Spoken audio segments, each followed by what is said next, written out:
This is LBC from Global, leading Britain's conversation with James O'Brien.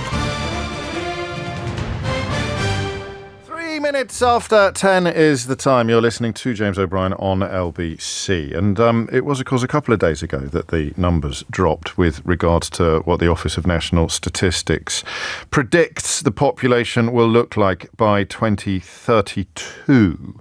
And the figure is arresting in the sense of size. 72 million will be the overall population. I wonder at what point you can start chipping away at the knee-jerk negative reaction to numbers like this. For example, the PwC looked ahead to 2050 not long ago and said that the main reason why Britain would remain a top 10 economy is because of its growing population. Somewhere like Italy, meanwhile, would be long gone. Demographics are crucial in conversations like this, but they rarely get a look in Brexit Britain. To survive in that top 10 economies, international economies, we would need what they call a sustainable immigration policy commanding broad public consent. And I read those words in the Times yesterday with almost a sense of incredulity. Not at their plausibility. I think it is inarguably true. But broad public consent for an immigration policy. I wonder whether there is such a thing. I wonder whether there is such a policy. I mean, we have an inkling this morning of just how nuts, just how quickly things can go really nuts. Listening to people praising Donald Trump for deporting people who are not violent criminals while he releases violent criminals into the population. Quite extraordinary. I think we've reached the concentration camp stage today of, don't worry, he won't be as bad as he says he's going to be. So you know that once you get into the business of othering foreigners or demonizing foreigners, and don't forget the Nazis just criminalized Jews so that people perhaps on the radio in 1930s Germany could say things like, yes, but they've broken the law. Of course they should be punished. If you're in charge of what the laws are, you criminalize people you want the population to turn against, and then you say, well, we're only punishing them for breaking the law. Well, what's their crime? Being Jewish, being Puerto Rican, being foreign. It doesn't matter. It works. We know that. But hey, no one mentioned the 30s in the context of what's happening in America at the moment. So you've got that knowledge, how easy it is to stoke up those sort of feelings. And you know that however much you might wish it weren't true, it's completely true that the people in the business of stoking up those sorts of feelings in this country have by far the biggest platforms in the media and consequently in politics, you know? And nobody tells the truth. Nobody really is prepared to explain why immigration is essential to our economic growth, to our country's security in some ways. I'll give you another figure.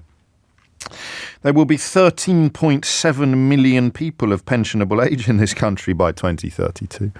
13.7 million people of pensionable age, many of whom, of course, will need to be cared for by younger people. And yet, in terms of net migration, in terms of the population growth without immigration, we're pretty much flatlining now. So there won't be any people to do the jobs. And I haven't even turned you to Heathrow yet. Well, I did in the introduction before the news. 366,000. The number of people working in construction has fallen by 366,000 in the past 5 years. It's the second lowest level since 2001, which was, of course, the middle of the post-financial crash hangover. So you've got plans for a third runway. You've got plans to build 1.5 million homes over 5 years. We've got plans to build more transport infrastructure, plans to build more water infrastructure, plans to build data centres, plans to build gigafactories, and 366,000 fewer construction workers than we had last year. I beg your pardon, 5 years ago. And no one will really grasp the nettle of explaining what we need. That phrase there. A sustainable immigration policy commanding broad public consent. I mean, the people that can't really contribute helpfully to a conversation like this, let me just check my inbox. No point having a conversation like this because people like you will just call me racist. I mean, tell me what you think first, and then I'll decide whether you're racist or not. What does a sustain? It's almost as if you're just looking in the mirror and not liking what you're seeing.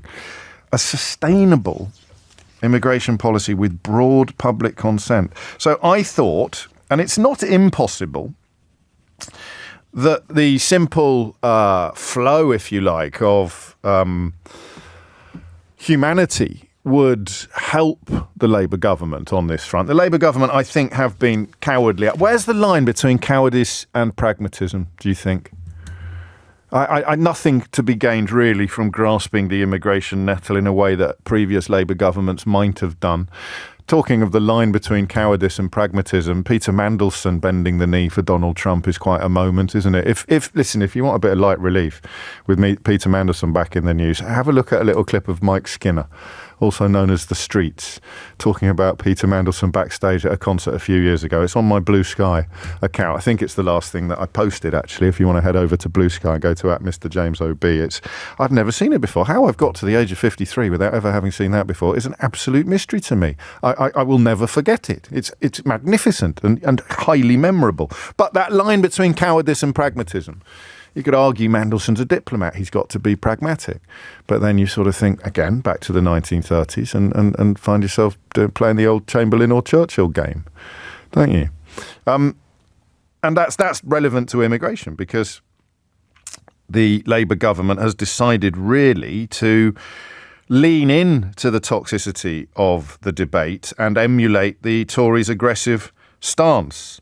The ONS forecast is possibly not going to be as high as the numbers attest because of new, more draconian visa rules. But the headlines you will get if you are perceived as being encouraging of immigration will be horrible. And the Labour government is relatively spooked by headlines, not as spooked as the last few governments, but still spooked. So shall we say some things that are true? All right.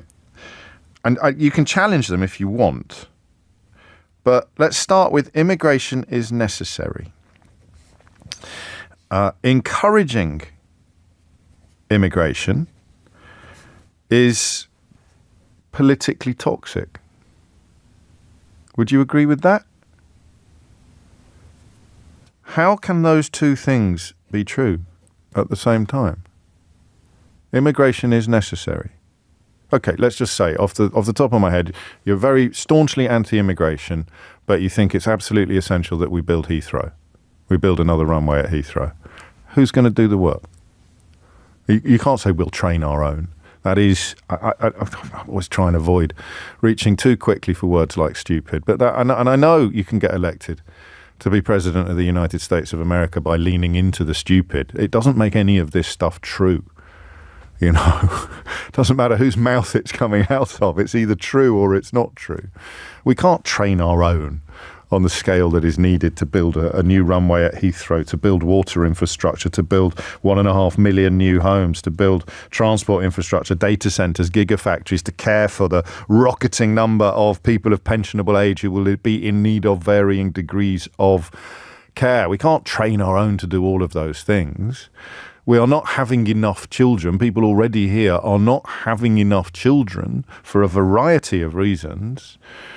Many of which are down to the kind of right-wing policy decisions that we've seen over the last 14 years in terms of security and feelings about the future. You cannot do it. So you need immigration. You need more people of working age who want to work.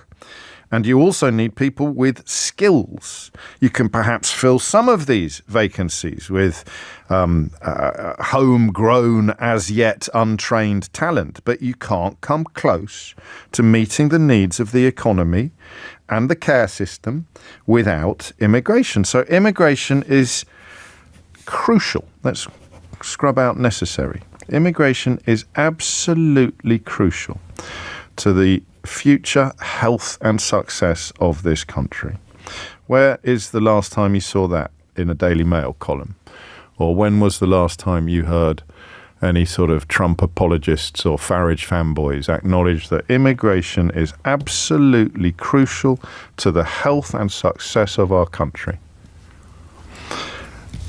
But who's going to argue with me when I say that encouraging it or doing anything up to and including a youth exchange scheme with the European Union is politically toxic because the ecosystem and the parameters of discourse are still defined by the people who told you to leave the European Union, the people who told you that Boris Johnson could be trusted, the people who told you that Liz Truss was an economic genius, the people who told you that the price for the financial crisis of 2008, brought about largely by unscrupulous bankers, should be paid by librarians and school teachers or people on benefits. The ecosystem of public discourse in this country, which has infected even previously relatively impartial institutions like the BBC, will not allow an honest conversation about immigration. It won't even allow the government to do the absolute no-brainer of establishing a youth exchange scheme with the European Union, which would allow young people of working age who want to work and have some skills to come here, because we're still an attractive country. That's the scary thing, is when you look at the PwC forecasts for 2050, currently they speculate, they posit that we will still be attractive enough to attract the people that we need. I'm not so sure. Looking at the direction of traffic, will we? Will we be? So what on earth is a sustainable immigration policy that could command broad public consent? Because the numbers will come down.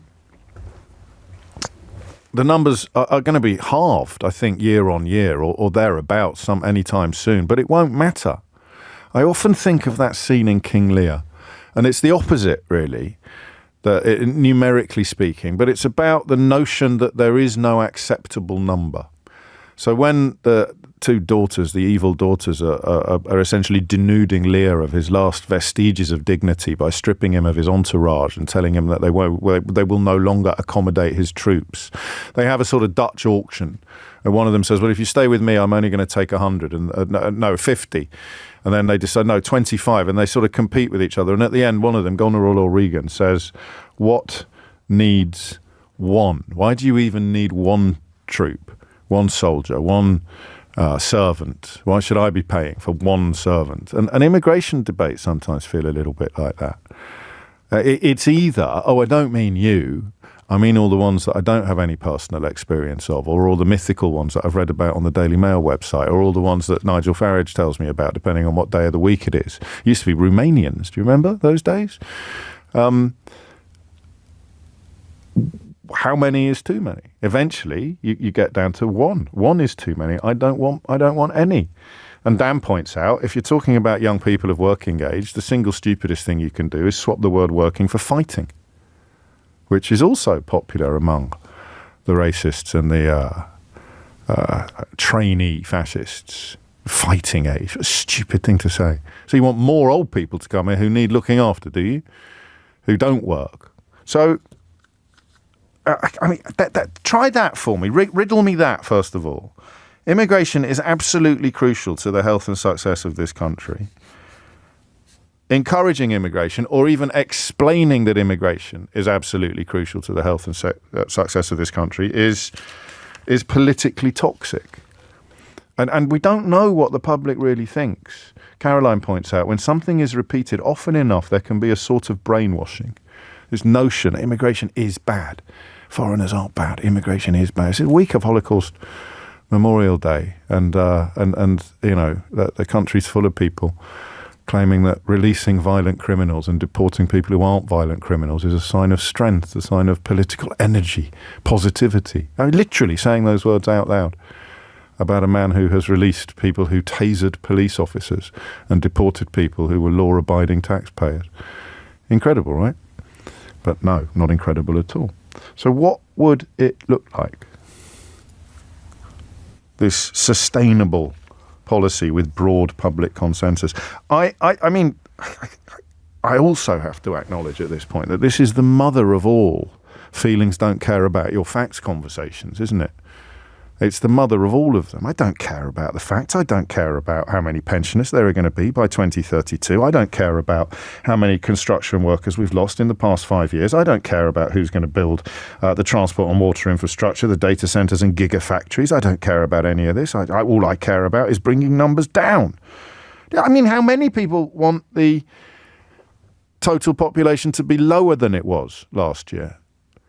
Despite the fact that our demographics tell us that would be absolutely catastrophic. But don't think about the facts. Think about the feelings. How would you feel if it was announced that net migration is now negative? There are now more people leaving the country than there are arriving here. People would be high-fiving and celebrating in the street while businesses were shutting, building sites were abandoned, and I mean, you name it. The hospitals would be brought to absolute standstill, struggling enough as it is. So how would you do it? Okay, there we are. I got there in the end. It took me 20 minutes. How would you do it? How would you explain to people who are decent, not to racists? You can never reach the racists on stuff like this. All you can do is keep putting the facts in front of them in the hope that one day the facts will overcome their toxic feelings. But for decent people who have been persuaded, as Caroline suggests, over years that this is a net negative, this is a bad thing, how do you persuade people that we need it? What looks sustainable? We talk about caps. Again, some sympathy for the government, although it walks the line between pragmatism and cowardice. How can you have a cap if you've just announced a platform, just announced policies involving new runways, involving new factories, infrastructure, huge public investment? How many workers do you know that you need? Does Rachel Reeves even know that we're 366,000 down on 5 years ago? How on earth can you have a cap? So how would you do it? How would you frame the conversation? How do you square a circle in which immigration is absolutely essential to the health and success of this country, and that encouraging immigration or even explaining how essential it is politically toxic? How do you square that circle? Hit the numbers now. You will get through. 0345 6060 973 is the number that you need. And it becomes Brexit again. It becomes, I don't care if I'm poorer, I just want them out. Which I don't think the people who were telling me that in 2016, 2017, 2018, I don't think they'd really thought it through, given that you can elect a crypto-fascist in America on the back of the price of eggs. So I'm not sure people really are comfortable being poorer as long as we get rid of some foreigners. But how you square that circle is a different question entirely. It's absolutely essential, but it's also politically toxic to say so. How on earth do you square that circle? 0345 6060 973. And I don't want to jinx anything, but I suspect that Idiot's Corner might be busy today, so I'll be keeping a closer eye than usual on my inbox. Time now is 10:21. James O'Brien on LBC. 10:23 is the time, and you're listening to James O'Brien on LBC. Two things I think we would all agree with, although as ever on this programme, you are not just welcome but actively encouraged to disagree with either or both of these statements. Immigration is absolutely crucial to the health and success of our country. That's pretty close to being a matter of fact rather than opinion, but as I say, the phone lines are open, and saying so, or indeed encouraging immigration, is politically toxic. Even, I don't know if that word is appropriate, but even the Labour government is acting according to that rule, according to that fact. It's politically toxic, up to and including a youth exchange scheme with the European Union, which is an objectively excellent idea. So how do you square that circle? Tony's in Greenock. Tony, what would you like to say? Morning, James. I think for me, it's for the people who have a problem with this, when they hear the word immigration, they immediately picture people coming across the channel on boats. Gosh. And they don't, that their vision of what an immigrant to this country is doesn't extend beyond that. So it's not about somebody flying over from Poland or flying over from wherever country to meet a need. Are you sure? Well, so why did Brexit happen then? How long have you got, James? Well, I mean, in the context of immigration, the small boats were a direct consequence of policies that Tories introduced in the aftermath of Brexit. They created that problem. I'm not quite sure why. I think they backed themselves to somehow take the credit for fixing it, but the genie was out of the bottle. But there's no earthly way that the immigration issue around Brexit was informed by small boat crossings. Farage didn't turn up in Dover with his Fisher-Price binoculars until long after his, quotes, victory, end quotes.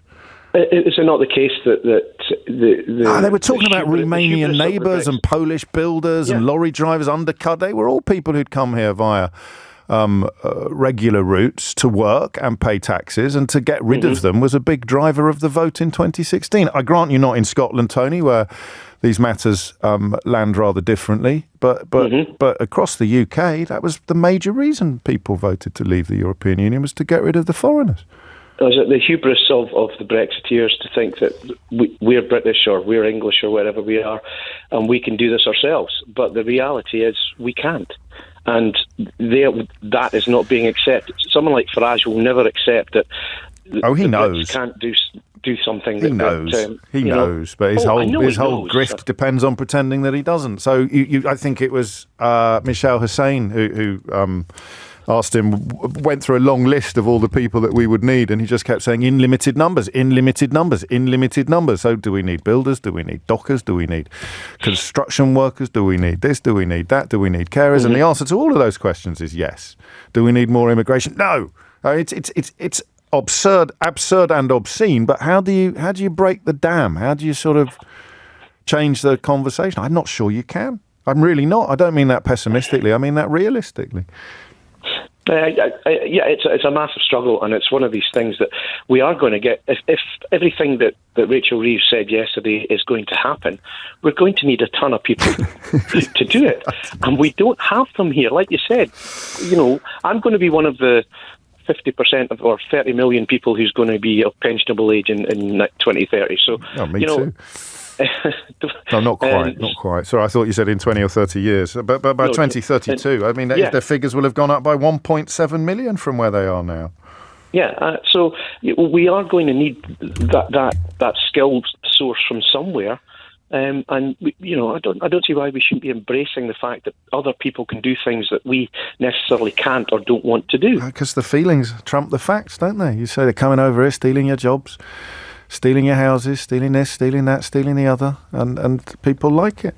Or rather, they buy it. Voted for Brexit to get rid of them. That didn't work. So Brexit Britain has become a place, if you look at it through the lens of right-wing politicians and media, very right-wing politicians and media. I don't like to use right-wing as a pejorative, but extremely. It's become a place where we acknowledge the need for growth, but we don't want to give permission for anything to be built anywhere because of NIMBYism. And we know that we need more people, but we don't know where we're going to get them from. But we know where we don't want to get them from, which is anywhere else. That's Brexit Britain. Possibly, inevitably, given the idiocy of that vote and the dishonesty of the campaigning. Taylor's in Wickham. Taylor, what would you like to say? Hey, James, thanks for having me on. How are you doing? I'm very well. What's on your mind?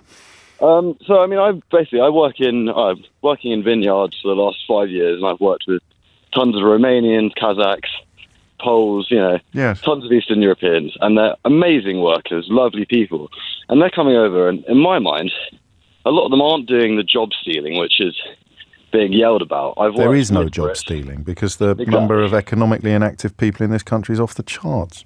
Exactly. And these aren't jobs that necessarily everyone wants to do. You get a lot of these people who bang on about they're taking my jobs, they're taking our jobs. You come out and spend a year on a vineyard. It's not always sunshine and rainbows. It's, you're getting up early in the morning, you're working a hard day's This is, graft. I mean, again, I'm in the role of Mr. Grumpy today for a change. But again, these are well-worn tropes. Everyone explained this before Brexit. And there were farmers ringing me to tell me that they had crops rotting in the field. We know that the experience of in other areas of agriculture, I don't know enough about vineyards to comment, has been almost entirely negative, and yet people chalked it up as Project Fear, or said, well, we should get all these young people off their backsides and get them out picking potatoes and pruning vineyards. I can tell you for a fact, James. I'm 26. I've worked with quite a lot of young Brits, and it's 1 in 5, 1 in 10 who actually are putting in a good shift in these roles. Listen, I want to say something. I don't know that. This is a tricky one. Are they working for you or with you, Taylor? I've previously always been working with them. I'm only just taking on a role now, sort of in probation for a managerial role. Okay. So you're not the owner or anything. That wasn't a trick question. I wasn't trying to trip you up, because the next thing I want to say is a bit tricky. I don't think there's anything wrong with having a generation of young people who don't want to do backbreaking agricultural work. It's almost a gift that my generation gives to yours, is to say you don't need to do this kind of work. Our economy has advanced. And yet, that opens the door to people from less advanced economies becoming needed to come here and do it. So I'm never quite... I don't like the demonisation of the young Brit who doesn't want to do what you do, because we're all built differently, and we generally see progress through the generations as moving away from agricultural work towards more sedentary work, for good or for ill. But if no one's going to do it, then the grapes get people in and do it. Exactly. Yeah, the grapes aren't going to get picked. Exactly. I mean, and this isn't my first choice of industry.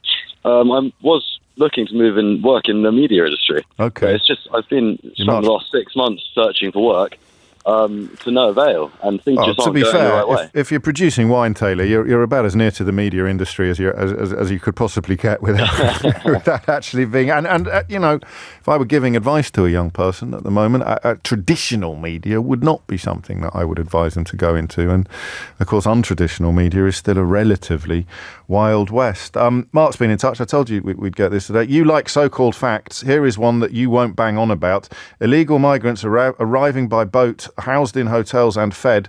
British ex-forces living homeless on our streets, having served for king and country, says Mark. Listen, there will be a nucleus of truth in what you describe, but of course, if I were from the other side of the political divide, I would now lampoon and lambast you for not putting up one of these people in your own home. If you care so much about them, Mark, why don't you have one in your spare bedroom? That's what you're supposed to say, isn't it? To politicians who explain the importance of immigration. Why don't you put them up in your own house? Then, of course, Gary Lineker did, and it changed absolutely nothing about the abuse he receives from people like Mark, who is just waving to us. That's nice, on his way into Idiot's Corner. Here's Thomas Watts with your headlines. James O'Brien on LBC. Martin makes an interesting point. I mean, maybe the policy needs to be punchy. We're looking at the impossibility, in my mind, of squaring a circle that contains two inalienable truths. Number one, immigration is absolutely crucial to the health and success of this country, both economically and literally. You think about the NHS and caring. Number two, encouraging immigration or explaining why we need it is politically toxic. How on earth do you square that circle? Martin suggests, I think the choice that should be presented is increase immigration or raise the retirement age. I don't think you need to increase it. You just need to accept that it's going to be in the hundreds of thousands, 250,000, 200,000, 300,000. It's going to come down from where it got pushed by Ukraine and Hong Kong and other factors. But it's still more than it was before all these people voted for Brexit. And yet in the polls, they still think Farage... the polling for Reform Limited is a bit like buying a box off a bloke in a transit van that he says has got brand new speakers in it that they've just got left over from doing a job round the corner. So you and they show you, and then a little bit of sleight of hand occurs. You've handed them £100, and then they drive off. You open the box and it's got 2 concrete breeze blocks in it. And then the polling for Reform UK Limited at the moment suggests that if the van drove back the next day, and the bloke in the back of it said, do you want to buy a house? Or do you want to put me in charge of your house? Do you want me to, can I move into your house? I'm a trustworthy guy. Do you want me to run everything for you? And the bloke who bought 2 breeze blocks yesterday is currently going, yes, please, Nigel, please come in and run everything. That would be great. It's extraordinary, isn't it? But, Of course, it's not extraordinary because the tidal waves that politicians like that ride are tidal waves of xenophobia and jingoism. Just like his mate, well, I don't know if that's the correct description anymore after the inauguration snub, but just like the Mango Mussolini, as some people have taken to calling him. You can even buy a beer now called the Mango Mussolini. But the point is that for the rest of us, if we don't somehow find a way of explaining why immigration at relatively high levels is absolutely essential for our health and success as a country, then we're going to get whatever the opposite of health and success is, as if the future of the country will be determined by people who spent most of the last decade telling us that they didn't care if they ended up poorer, they just wanted fewer foreigners around. And it's not funny anymore, if indeed it was ever funny. There will, however, be laughs aplenty on February the 10th. I've just checked, and there are now 32 tickets left for this event, so you better get your skates on. Carol Vorderman and I, in concert. No, I'm joking. There won't be any. Well, she can sing if she wants to, but I certainly won't. Well, I might accompany her on the spoons if she asks very nicely. But we're recording, full disclosure. It's all for Make Some Noise, so it's not part of my book promotion tour or Carol's book promotion tour or any. It's entirely for charity. MakeSomeNoise.com, which, as you know, looks after smaller charities that don't really have the ability to do high-level fundraising or marketing or advertising. Projects that are designed to make sure no one is left facing life's toughest challenges alone. And we're on stage together on the 10th of February at the Leicester Square Theatre, a one-off recording of Full Disclosure with crikey, Carol Vorderman's got more stories than Peter Ustinov, to be honest with you. And of course, latterly has been on a remarkable political journey. So come and see me interviewing her on stage in Leicester Square on Monday the 10th of February. Get over to makesomenoise.com to snap up one of the handful of remaining tickets. And remember, I'm off next week and potentially the week after as well. So, you might get withdrawal symptoms. This could be the only way to get your fix, would be to come along on Monday the 10th of February to the Leicester Square Theatre. Go to makesomenoise.com to find out more. And that's scheduled. A bit like Sheila, I don't know whether I'll be able to come back earlier, but I am currently scheduled to take the next 2 weeks off. So just giving you a quick heads up on that. Hopefully, I won't be away for the entire 2 weeks, but it is in the lap of the gods, he says mysteriously. Keith, you look confused. I thought I told you. Have I not? Keep it that way. Eugene's in Penzance to steer the conversation back to the squaring of this impossible circle. Eugene, what would you like to say?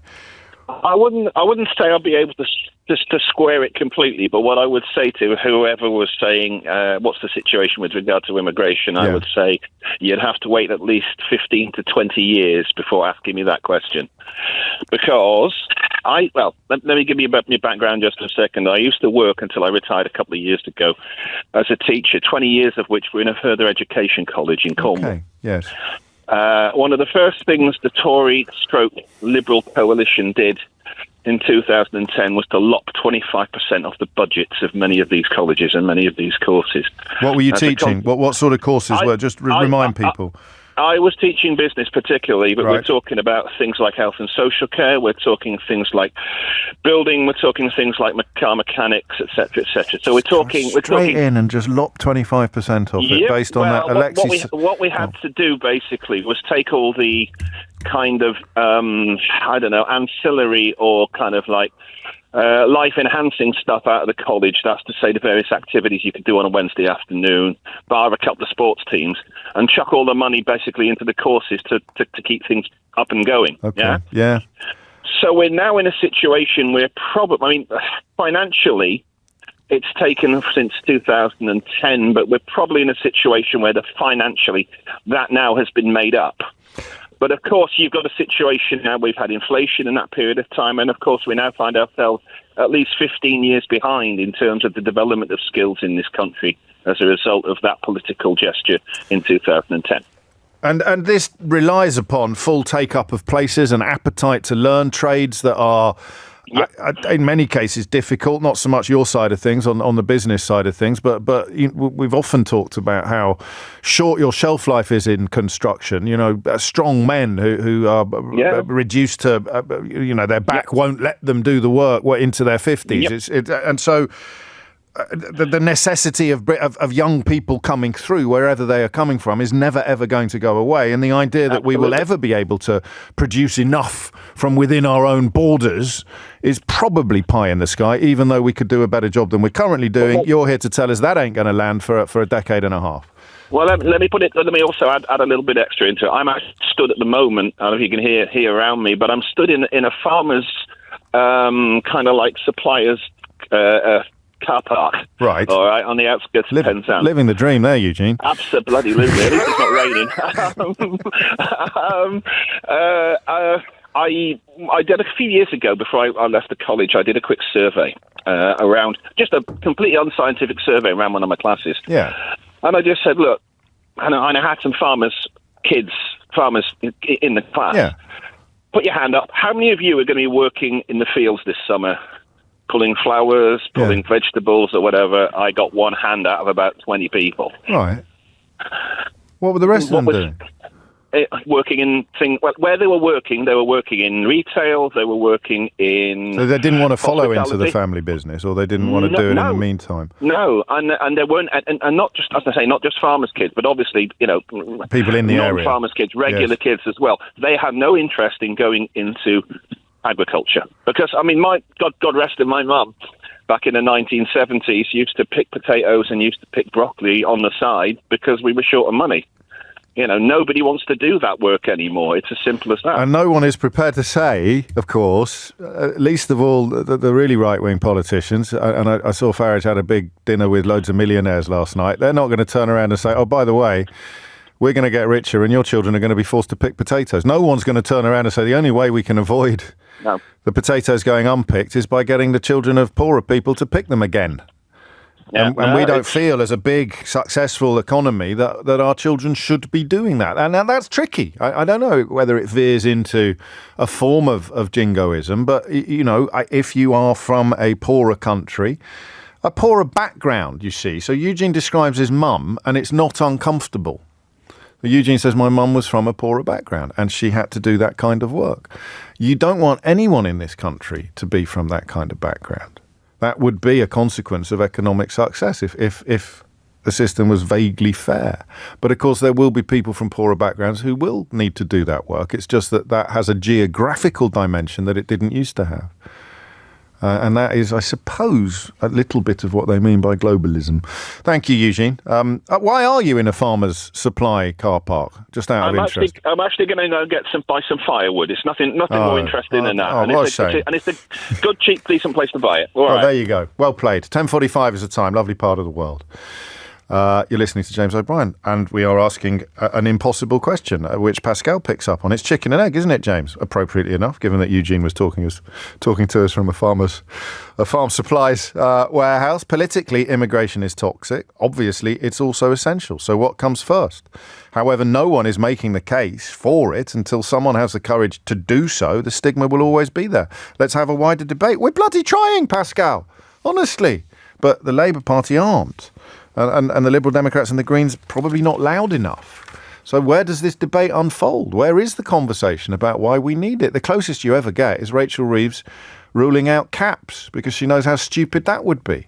What you need, let's just say, to highlight how stupid it is, you've got a project, you need 100 workers now, and you are told by the government you can only have 50 because of caps. That's the Tory policy. Doesn't matter how many we need, we're going to put a limit on how many you can get. And they historically claim to be pro-growth. So you can't put a cap on it, and neither can you predict exactly what the number you need is going to be. All you can do is chip away at the idea that they're all wrong-uns, but you can't really do that because facts are subsumed by feelings. So the fiscal impact of immigration is widely agreed to be positive. It depends partly on what measures you use and partly on what metrics, but the figure is between £4 and £5 billion positive in terms of what is put in and what is taken out. Obviously, the figure is likely to be positive because you're talking about people coming here to work, working age people coming here. And if they then raise a family, then that family is the same as your family. It is a family of future workers. So, of course, society pays for their education, pays for their healthcare. We pay for our education. We pay for our healthcare. So how do you do it? How do you chip away at the idea that it's terrible? The more there is, the worse it is. And the less there is, the better. How do you undo that knot? Because the government, Keir Starmer, is not even trying. James O'Brien on LBC. 10:50 is the time. Do you think we need a VIP section for Idiot's Corner, like for very idiotic people? A kind of extra tier? I think we might. Listen to this from Peter. We also need to be honest. We do not want boatloads of fighting-age young men from a particular faith coming here. It's a recipe for disaster and future national security. Unfortunately, people and politicians like you are destroying the fabric of this country with your distorted views. Nice if you read this out, says Peter. Peter, this entire phone-in is based and predicated upon your opinion. The impossibility of having a conversation about the fact that we have 366,000 fewer construction workers than we had 5 years ago, and yet a necessity to bolster that industry if we're going to get anything close to the growth that the country is crying out for. The fact that conversations about food going unpicked in fields, conversations about NHS vacancies, conversations about the absolute necessity of immigration against the backdrop of our ageing population, simple demographics. That's exactly because of the opinion that you're regurgitating, that we are unable to have an intelligent conversation about immigration. And it's not just because you exist, it's because you think your contribution is somehow pertinent to the 366,000 shortfall in construction workers, or to the impossibility to find people to pick grapes in Hampshire or potatoes in Worcestershire. And you also think that people like me are somehow frightened of citing your drivel. But here we are. You talk about all of the economic essentials of immigration. People like Peter start shouting about fighting-age men or indeed working-age men from a particular faith coming over in boats. And that's why it's almost impossible, and you may think by 11 o'clock, actually impossible to have a conversation about the actual issues, the actual facts, because there is a man on his way to the VIP section. Well, what do? Do we do a very idiotic corner? Or do we have a VIP section for very idiotic people in the established Idiots Corner? I think a VIP section, because VIC doesn't mean anything. It's a VIP section in Idiots Corner. And Peter, you can cut the ribbon, mate. You're the first inductee. 10:53 is the time. Paul is in Maidenhead. Paul, what would you like to say? Hi, James. I just really want to start by saying that people with Peter's opinion is the very reason that I wanted to call in. Because, my background is I'm going to be 60 this year, so my political life was born into Thatcherism, and I voted Tory, straight Tory, all the way up until 2015. And the reason that I changed, and the reason I now describe myself as being far less tolerant of intolerance, is the rhetoric and the kind of attacks and the dehumanization that was going on in a lot of the advertising that was thrown at us during the referendum, and then the result of that and everything that's basically happened since then.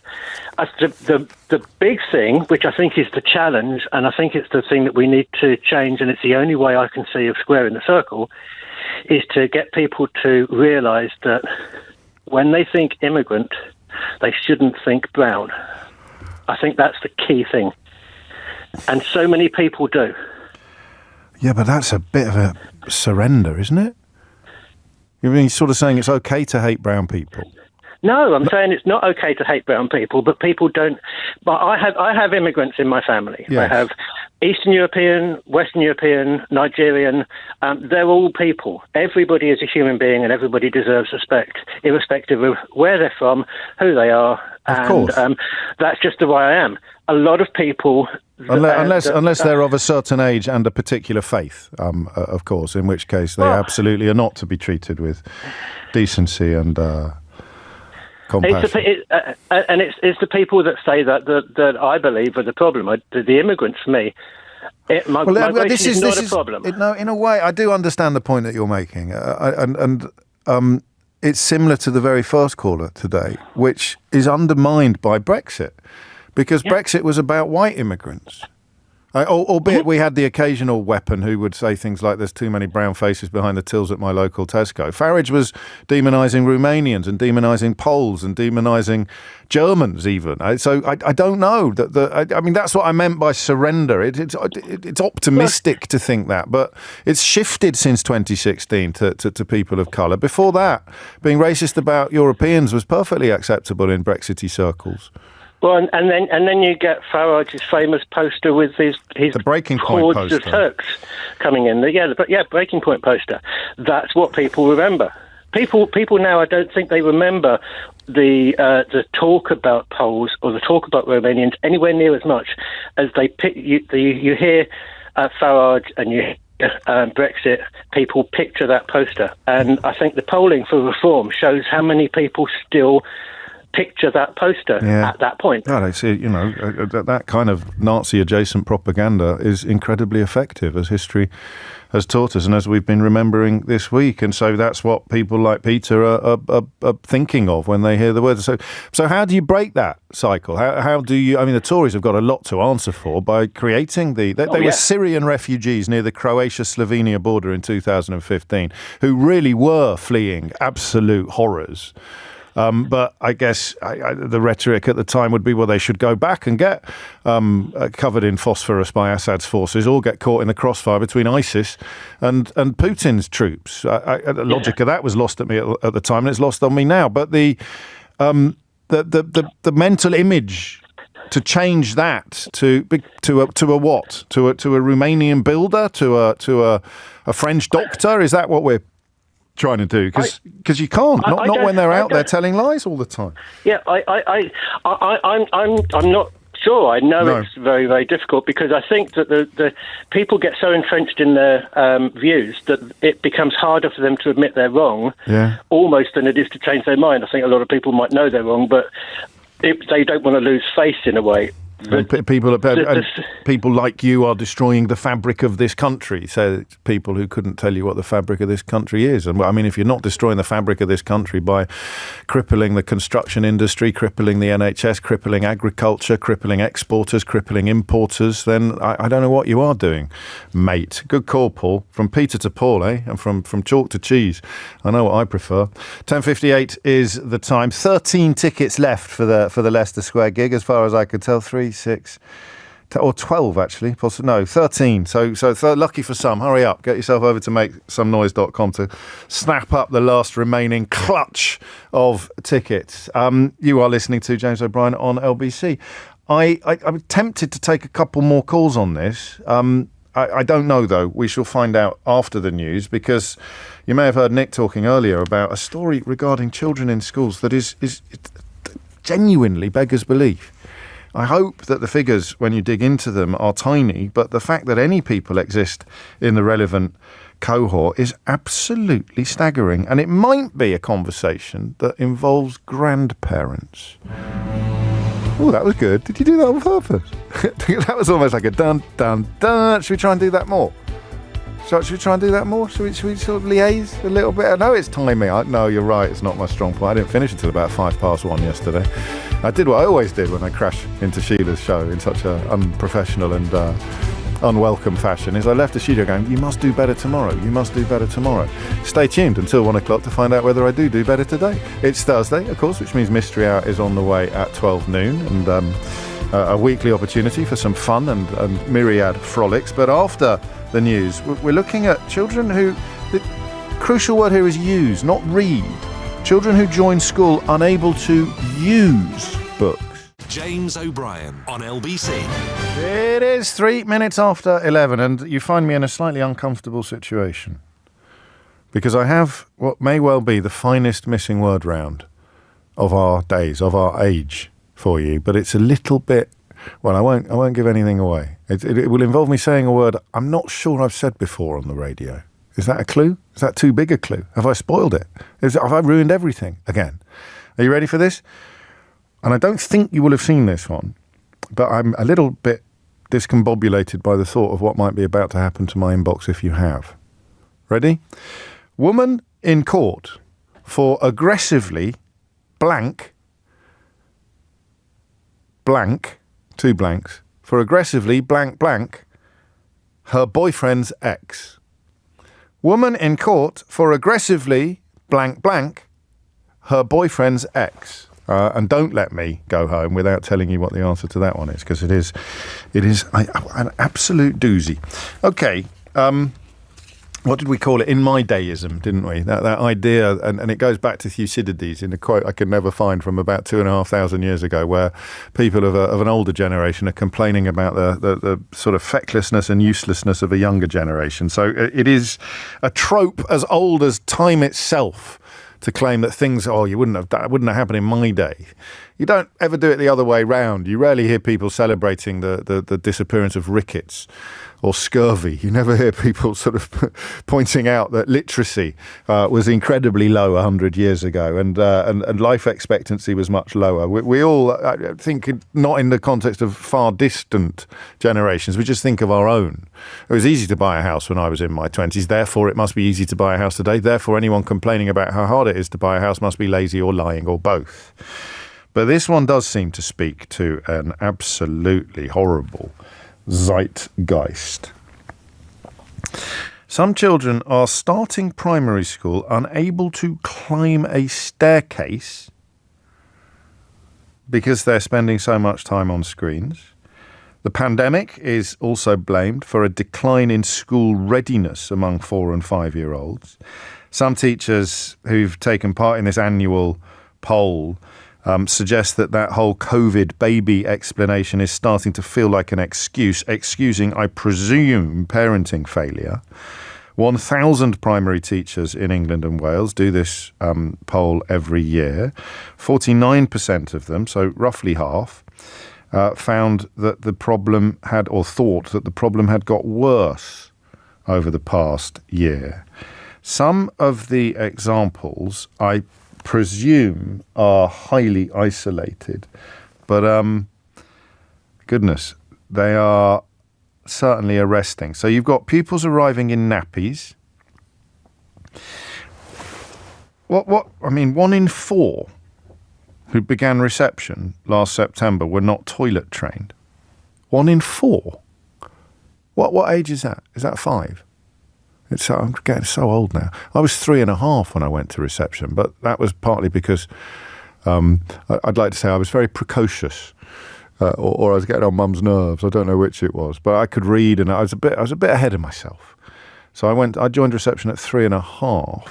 I think it's normally a year later, isn't it, to join? But either way, when were you toilet trained, Keith? Can you remember? You are, aren't you? You definitely are. Yeah. Do you know what age you were, off the top of your head? It's not something you can remember, is it, really? Significant though it may be, your memory banks aren't fully functioning by that point in proceedings. But that seems to me to be as far as I'm aware, when my 2 girls started reception at their primary schools, as far as I'm aware, everybody was toilet trained. Would you notice? I think you'd notice. Reception, like, not nursery, but reception, first year of primary school.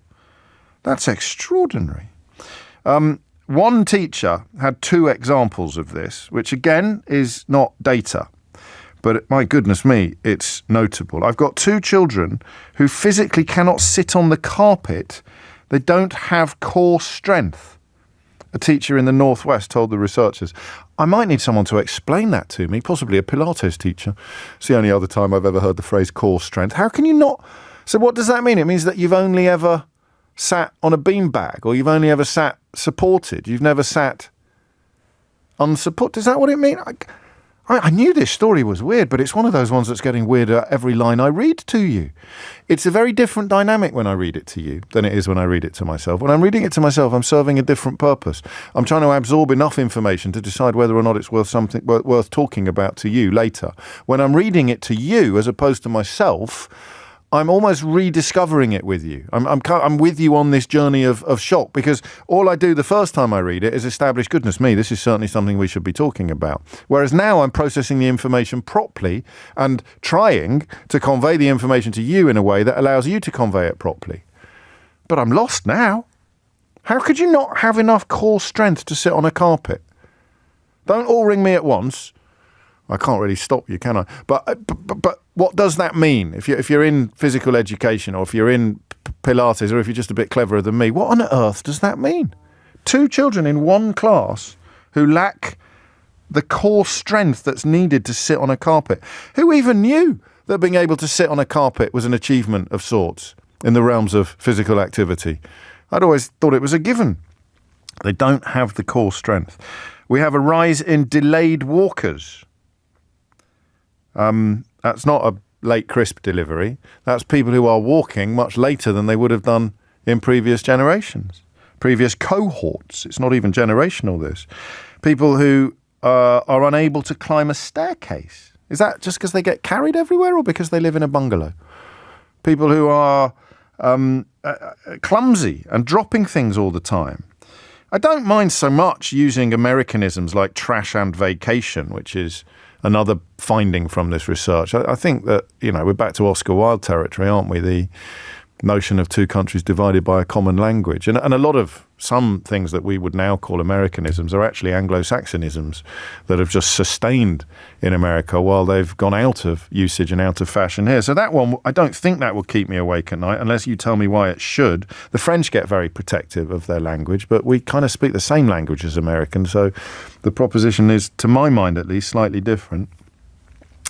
Nearly 2 in 5 staff said that less time spent in early childhood education due to lockdown restrictions was a key factor. But one leader in the East Midlands said there's only so long you can blame COVID for this. I'm sorry, but a lot of it comes down to parenting as well. Do you know, when my children were young, I found myself rowing back against criticising other people's parenting decisions because I was so conscious of how imperfect we all are. Opening the door to, blame it on the parents. And then you've got some interesting wrinkles, as ever in this country, that can often be racial. So when black kids were doing very badly in school, or doing worse than white kids in school, which was the case when I started work here, no prizes for guessing what sort of people would insist that this was all the fault of parents. And then when white kids, particularly white working class kids, start doing worse in school than other demographics and other cohorts, it's all the fault of the system and proof that the world is woke. So, blaming parents is always a bit of a mixed bag. But it seems to me to be in the context of kids who aren't even at school, but are arriving there unable to walk upstairs or sit upright on a carpet because they've spent their entire lives supine and on screens. It seems to me fairly uncontroversial to suggest that that's got more to do with parents than it does with pandemics. Then we come to the inability to use a book. And that involves turning the pages. It's not so much that they lack, this is what I thought when I first read it, they somehow lack the core strength to hold a book, which sounds ridiculous until you learn that they lack the core strength to sit up straight on a carpet, or even to slouch, to not sit up straight on a carpet. So they don't know how to use a book because they've never seen one before. Again, if they're reading books on a screen and you can have fully functioning literary experiences on a screen, whether it's a Kindle or a tablet or even a computer, then it's less of a problem. But the idea that they don't know how to turn a page because they spend their lives swiping and tapping. Have you ever seen that? Have you ever handed a book to a child and they try and swipe it or tap it? And the lack of access to health visitors, of course, another consequence of that curious cocktail of COVID and austerity, is also having a major impact. While 9 out of 10 parents thought their child was ready for school, the teachers say that 1 in 3 children were not. Toilet training strikes me as something a child should be able to do before reception. But I must tell you that I'm conscious now. I've just remembered why I didn't like to pick on parents. There'll be parents listening to this who've tried their very hardest to do the toilet training and it hasn't worked. And they now feel lumped in with the people who haven't even tried, but just send their little treasures off to reception class in Pampers. So it's difficult. I recognise, I just want you to know, I see you. I know that there will be people who end up on the wrong side of these kind of distinctions who've done nothing wrong, who do nothing wrong at all.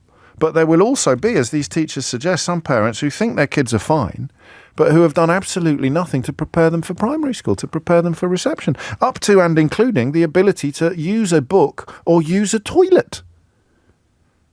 Kind of make a list of things that kids should be able to use. It's a great verb in this context. Things that children should be able to use on their first day at primary school. Books and toilets would be fairly near the top of it, right? Be up there with hands. Things that children should be able to use. So how do we turn it into a phone-in?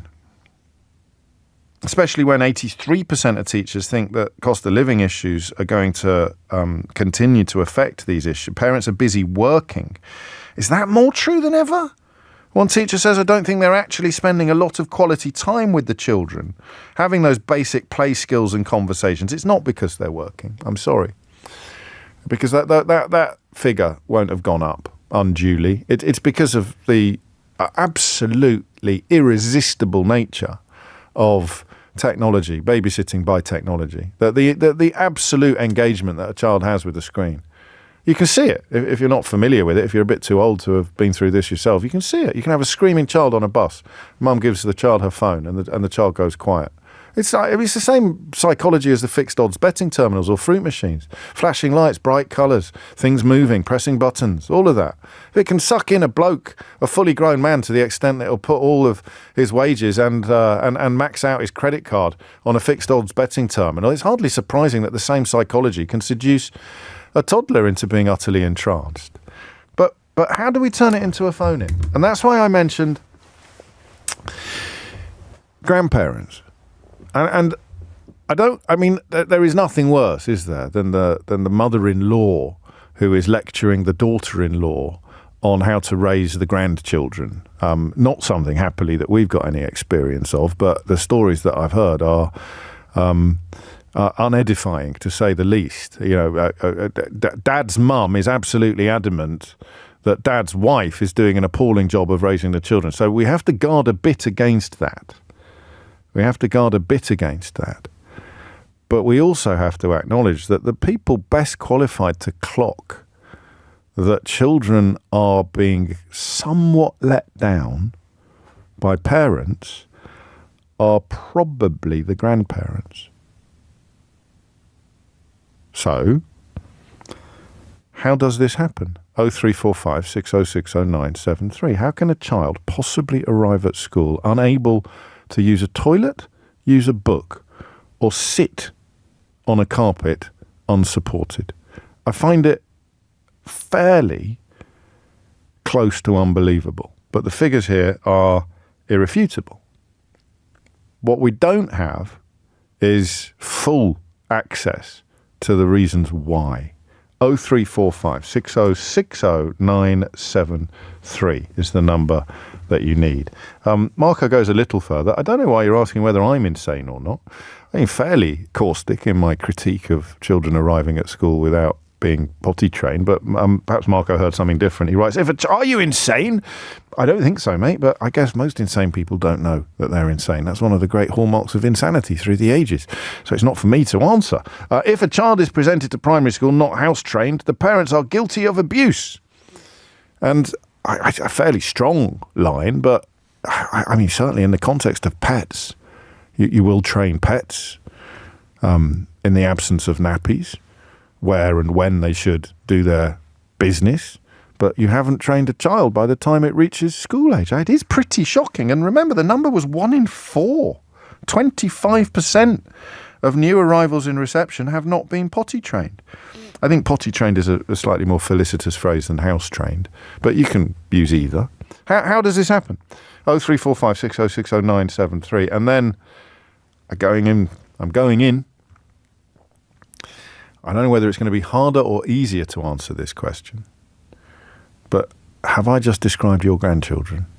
If I've just described your children, then I would love to talk to you, but I can't imagine that you would want to talk to me particularly. Prove me wrong. I love being proved wrong. You know that. 0345 6060 973 is the number you need. I just can't quite imagine. And listen, I have made it absolutely clear that some parents will have done everything they possibly can to improve these situations, and some children will have special needs that prevent them from reaching these thresholds. And we are not talking about you today. We are categorically not talking about you. Let me make that absolutely clear.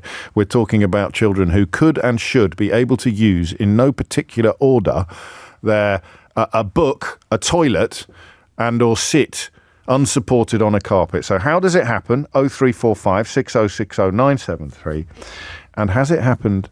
Is it happening to your grandchildren?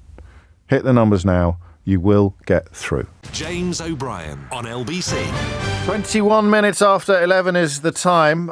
Remember, the missing word round that will run through this hour, like Blackpool through a stick of rock, woman in court for aggressively blank her boyfriend's ex. I don't think you're going to guess it, but some of you have obviously looked it up, Neil. I'm talking about you. 21 after 11 is the time. Back to this question about children and an inability to use everything from books to toilets when they arrive at primary school. Robert is in Stratford-upon-Avon, a beautiful part of the world. Robert, what would you like to say? Hi, James. Hello. Thanks for letting me speak to you. Can I say something positive about the programme before I criticise what you're saying? Of course you may. What I think you do with your 15 minutes of don't take too long, because I've got a lot of calls to get through. But you know, thank you. Okay, cool. The 15 minutes talk you do, or the analysis or the rant, I think is really good. I think it's ethically really important, because so many journalists pretend that they're neutral, value-free, that ultimately there's, in some sense, yes, I'm sure they do, the ones at the BBC in particular. Well, they have to. There's a place for impartiality. I don't want to go down this particular rabbit hole, and I sense there's a big butt coming, and I cannot lie, I like big butts. The impartiality is a crucial part of what the BBC do. The last thing we want is BBC journalists having the freedom to share their opinions as well, because we've seen what happens in the marketplace of opinions. It gets completely taken over by extremely well-funded right-wing people. So the BBC is an antidote to that. But I don't want to sound ungrateful for your compliment. And now we move to the critique of what I've just read out from the research into children arriving at primary school. Okay. All right, then. Well, I understand what you're saying about that evidence. My background is children's nursing, social work and health visiting. And then later on, I was doing research around child health, specifically the role of dads in children's health and well-being. And I think the critical thing to think about is how we prevent these kind of problems happening. And the global evidence is really clear. If you invest during pregnancy in the first few years of life, so fantastic services in pregnancy, like in Sweden, the children's centres in Denmark, the education systems in Finland, if you invest in those first few years of life, you can transform children's lives. In Denmark, for example, 96% of kids go to children's centres. Now, some people aren't using them all the time, but they've got a whole range of services. And what's happened is, in a culture like ours, where people are more individualistic, have less social support, and if they're in deprivation, they've got limited access to social capital, they need those services. Could not agree more. Denmark is a place to which we point on a regular basis. I usually mention at this juncture that my wife and I did a job swap with a Danish couple many years ago to compare precisely the things that you're describing. But the question we're asking today is more about comparing current generations, current cohorts with domestic cohorts from, say, 5 to 10 years ago. The disappearance of Sure Start will probably have played a part in what we are tracking and what we are describing. But how can a child arrive at school unable to sit unsupported on a carpet? Responsiveness. A lack of responsiveness. The evidence is really clear. The children need some authority, they need some rules, they need a bedtime, they need love. This is core strength. This isn't responsive. Literally the physical absence of core strength is the reason given by a teacher who has 2 such children in her class. Well, if there's been developmental delay, then that may be a factor. I don't know what those individuals are talking about, but those other wider issues are about the quality of the parenting. And for some people, they live lives which are really complex. Have you heard of the endless stress theory? I have, yes. And I fully appreciate what it is, but it's not new. The academic research might be new, but reality of it was true 5 years ago when children weren't presenting at school in these sort of numbers. So I don't want to sound like I'm being dismissive of the big picture analysis that you're providing, but we're doing little picture today because it's an annual survey, and we're looking at the direction of the graph and the warning from teachers that things are likely to get worse, not better. In part, because of the cost of living, which is part of what you're alluding to, but the mystery for many parents whose children were potty trained and who were working incredibly hard and who were possibly subject to endless stress theory, that the mystery is how these kids can arrive at school unable to use toilets, unable to use books, and unable to sit up. And we don't know, or at least you don't know, and I don't know.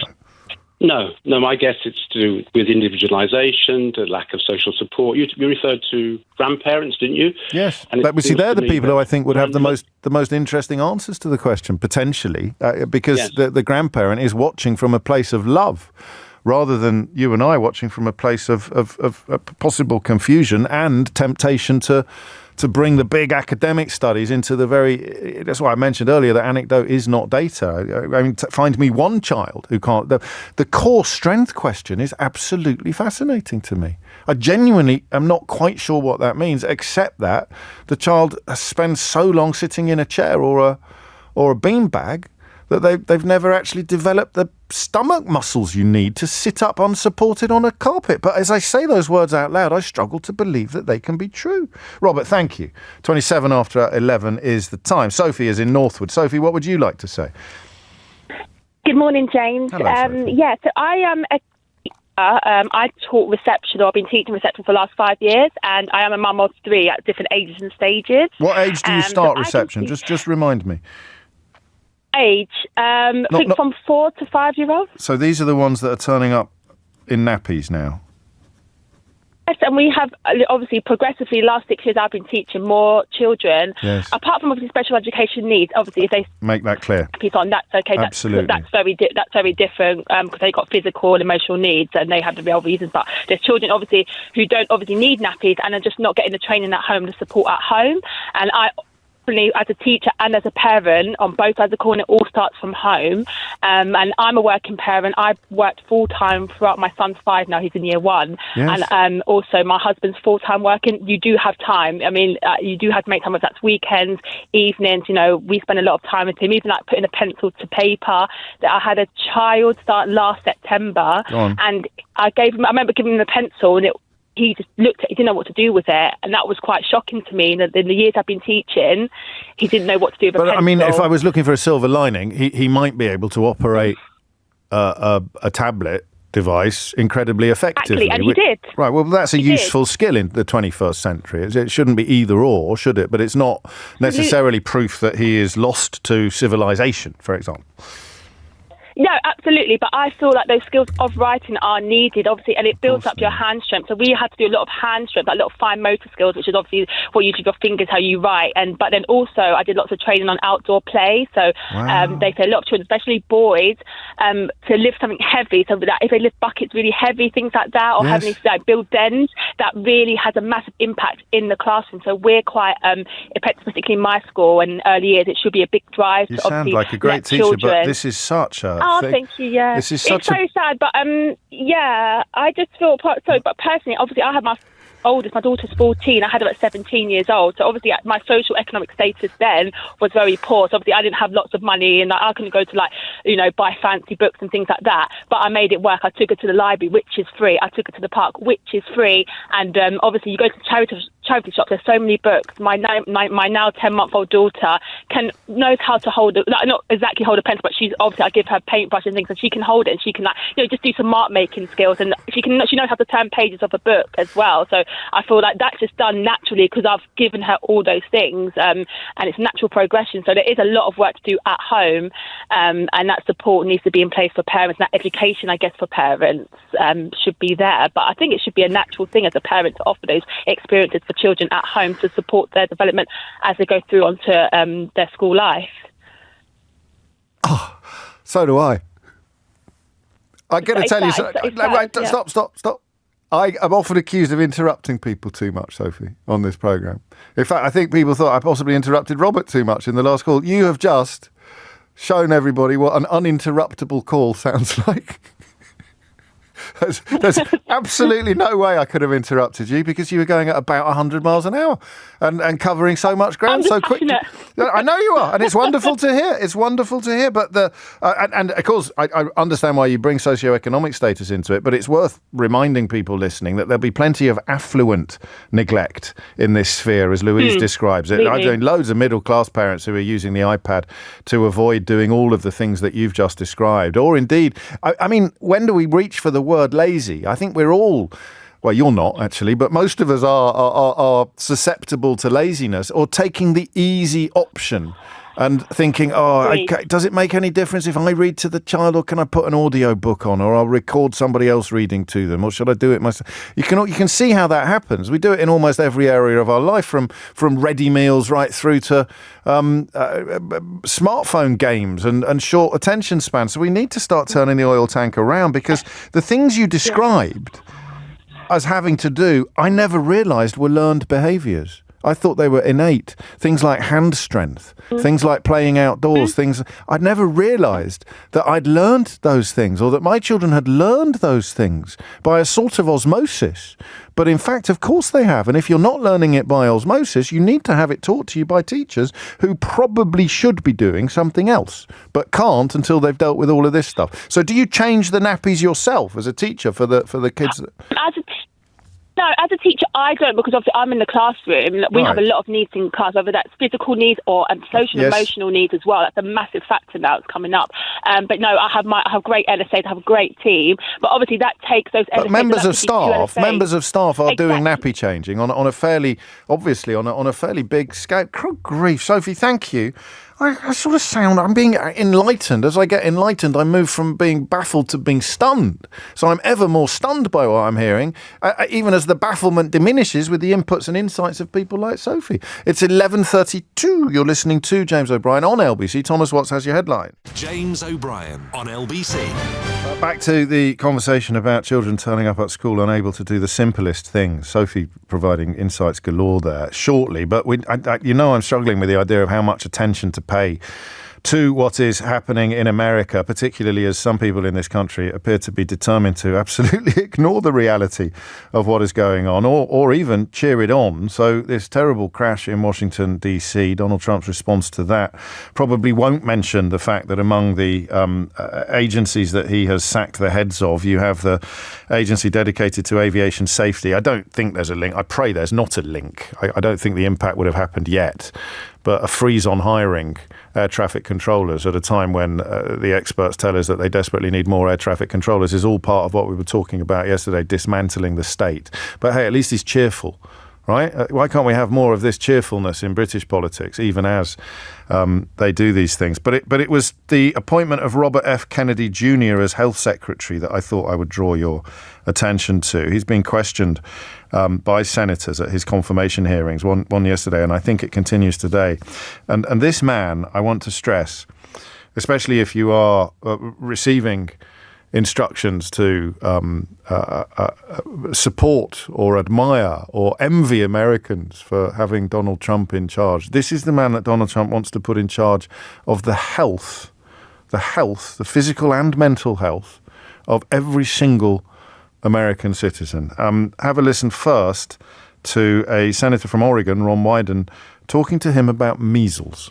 It's time to make sure that we blow the whistle on actually what your views are. At least we're starting. We need to move Senator, on. I support the measles vaccine. I support the polio vaccine. I will do nothing as HHS secretary that makes it difficult or discourages people from taking either of those Anybody vaccines. who believes that ought to look at the measles book you wrote saying parents have been misled into believing that measles is a deadly disease. That's not true. He wrote a book saying that measles is not a deadly disease, and he's now in charge of measles vaccinations for America. This bit is, you need to pay attention, because this is him being asked about what he'd previously said about the COVID-19 virus by Michael Bennet, a senior senator from Colorado.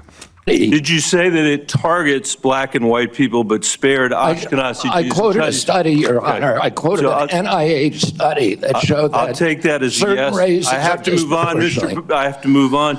Did you say that Lyme disease is highly likely a materially engineered bioweapon? I made sure I put in the highly likely.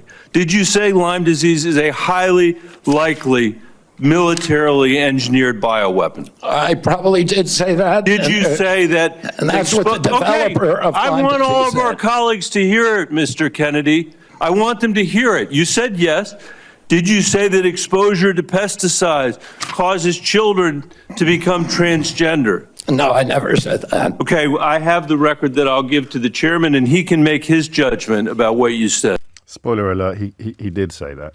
And that mention of Ashkenazi Jews is fascinating as well, because one thing I discovered last year was that white supremacism accommodates Ashkenazi Jews. Race science, the fake science of eugenics, posits that Ashkenazi Jews are actually the cleverest members of our population, and it uses that as a basis for the Jews are trying to take over the world trope.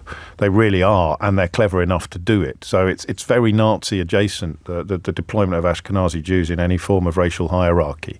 And crucially, of course, the hierarchy then posits that black people are lower down and that black people are not as bright as white people. Hope Not Hate doing some fascinating research I saw yesterday into the presence in Westminster of that bloke that Dominic Cummings hired, who then got fired for having expressed views like that, having expressed eugenicist views, and how he still has the ear of people up to and including one of Rishi Sunak's former close aides. So these I try to point out as much of this as I can, but I appreciate it's a bit like trying to find a needle in a haystack or bail out of the Titanic with a teaspoon. But that is the man that Donald Trump wants to put in charge of the health of all Americans, including, of course, women's reproductive rights, which is what Senator Maggie Hassan wanted to ask him about.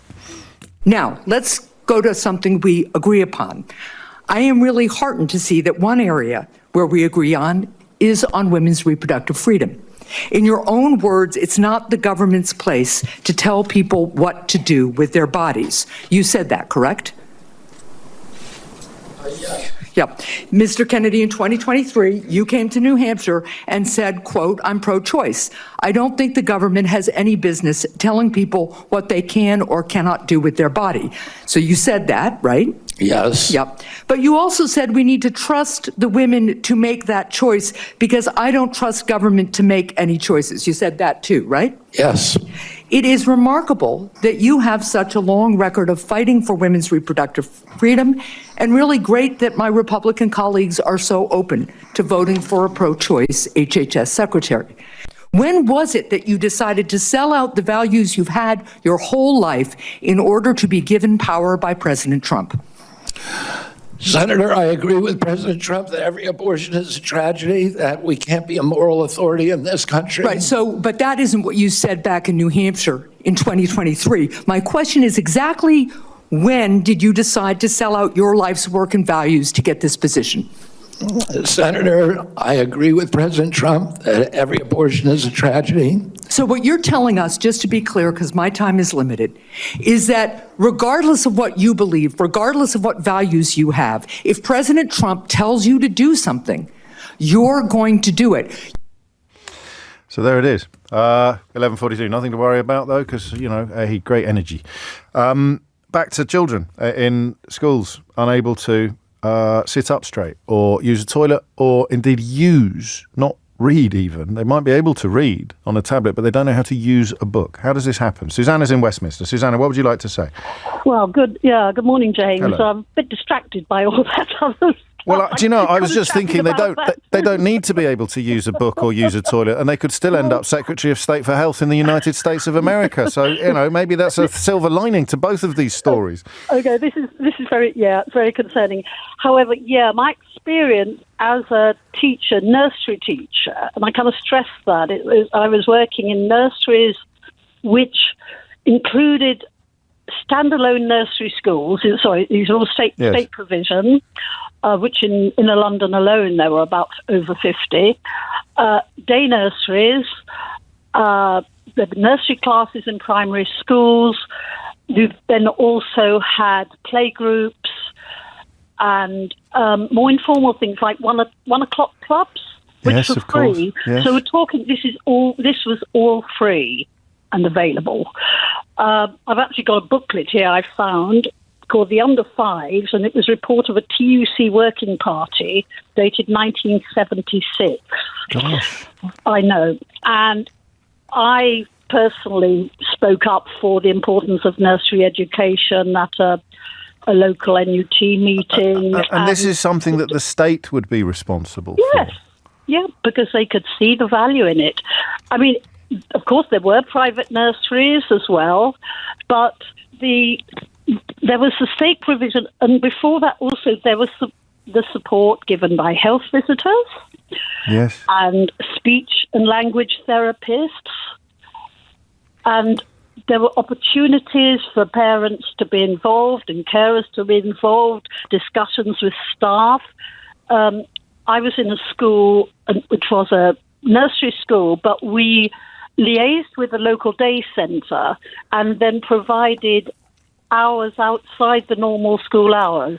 Well, do you know, I mean, to come, we were giggling about the Robert Kennedy clip there, but actually, among the myriad decisions announced by Trump's administration, it is a freezing of funds to subsidise precisely the sort of things that you're talking about. Gosh. Actually, yeah. So breakfast clubs, after-school care, which obviously, in terms of poverty-stricken areas, are more likely to hit hardest in areas that actually voted for Trump. Yep. So you reckon, and then when they talk about defunding the state or reducing the size of government, people don't realise it means taking away care from their own children. And it is, and it's also sort of another thing now. Now I'm retired. I volunteer at a hospital where I see people coming in, parents and children, and I am doing quite a lot of suggesting to parents that perhaps they would like to take their child's hand and have a little walk around, perhaps go outside and look at the traffic, obviously safely, give them something to do. The parent might be on their phone. They're wondering why the child is getting frustrated. It's very boring waiting in hospitals. I say, have you bought your child's favourite toy? Yes. They look blankly at me.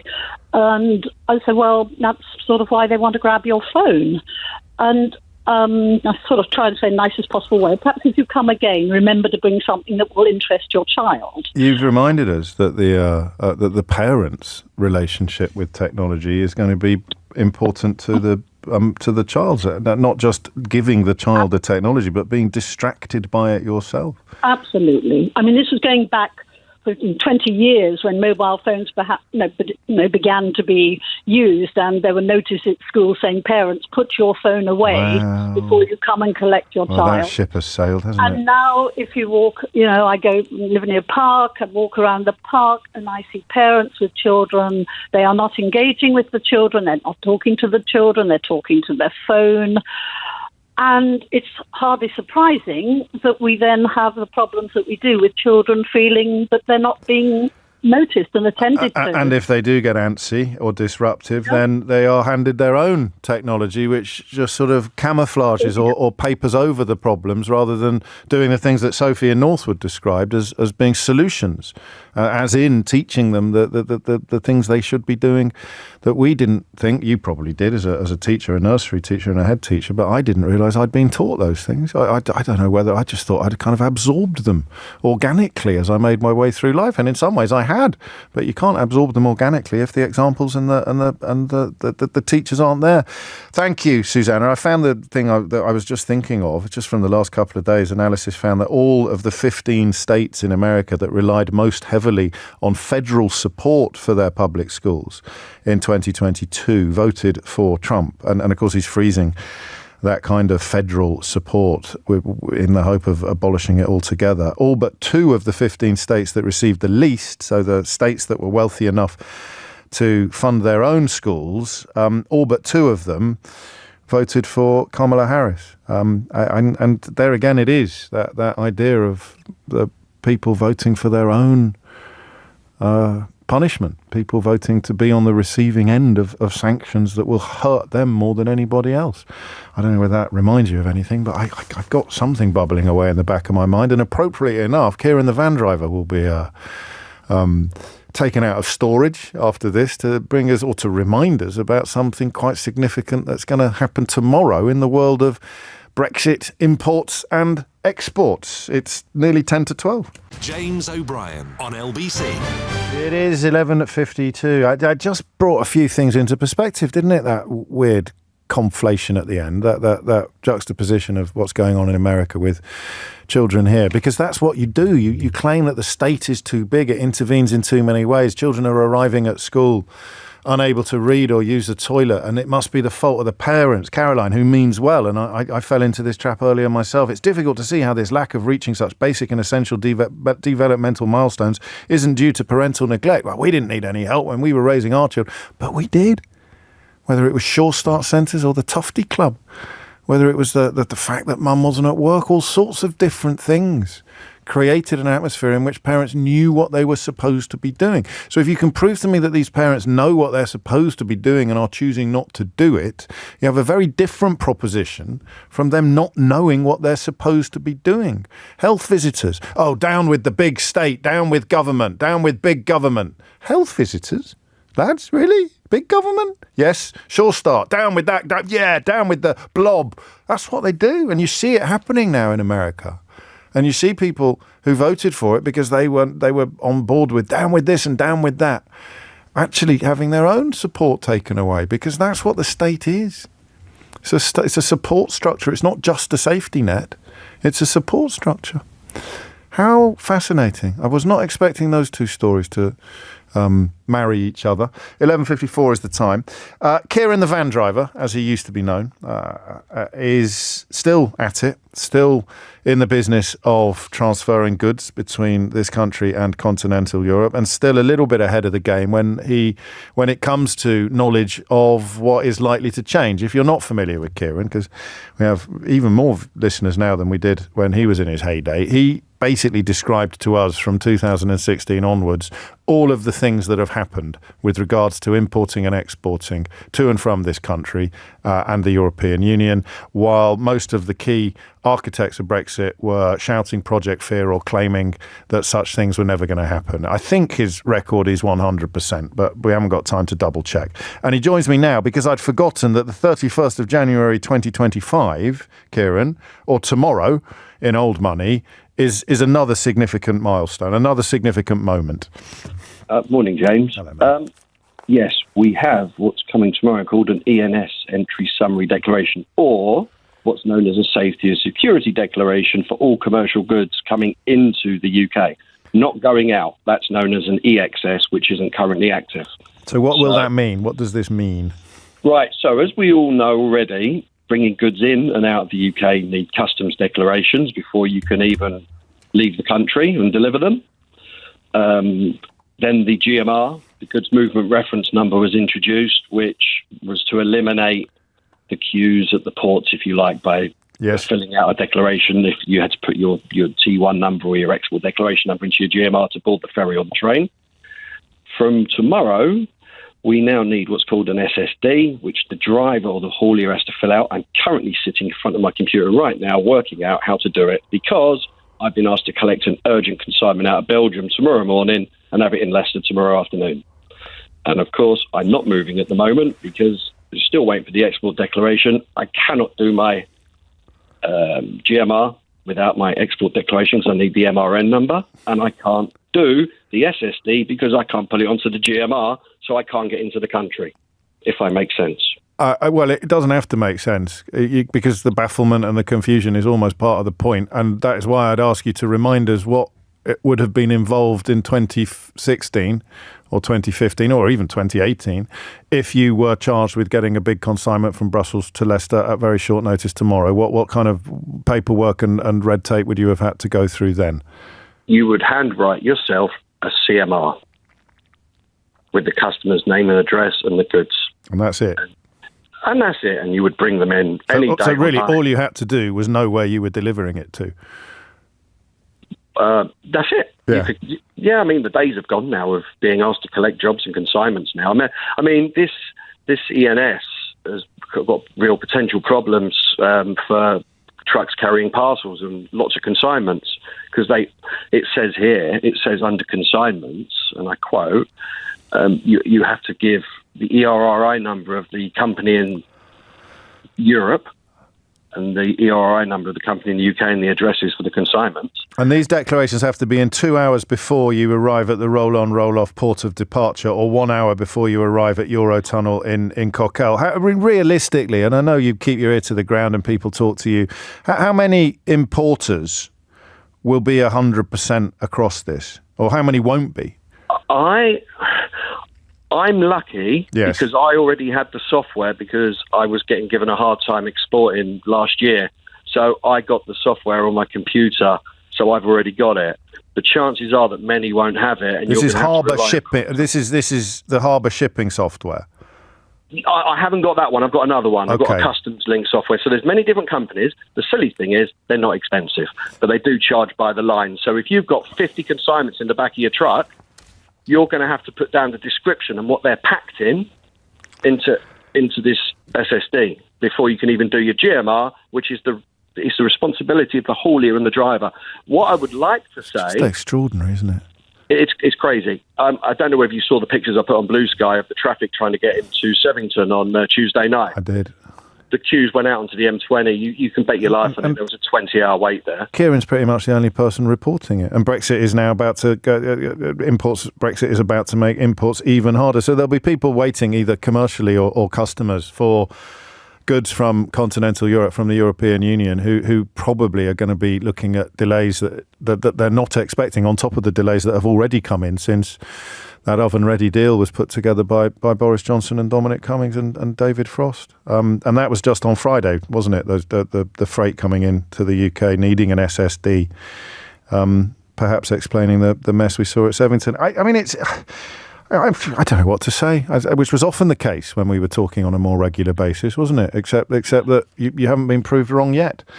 No, what I would like to say is, if you're going out to Europe with a carnet, so if you're doing a tour or a band or an exhibition, right, and you've already got the goods, you still need to get them stamped.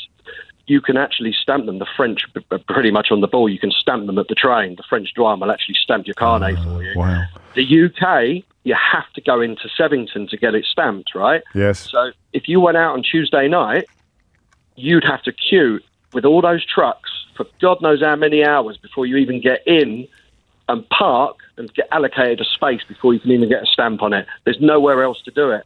It's a complete shambles. And if I hadn't spotted your post on Blue Sky earlier today, we would not be the only place in the UK media that's actually reporting this today, 24 hours before it goes live. And if you want to join me in following Ciaran, then he is on there as Euro Van Man. Ciaran, it's good to hear your voice. You're sounding well.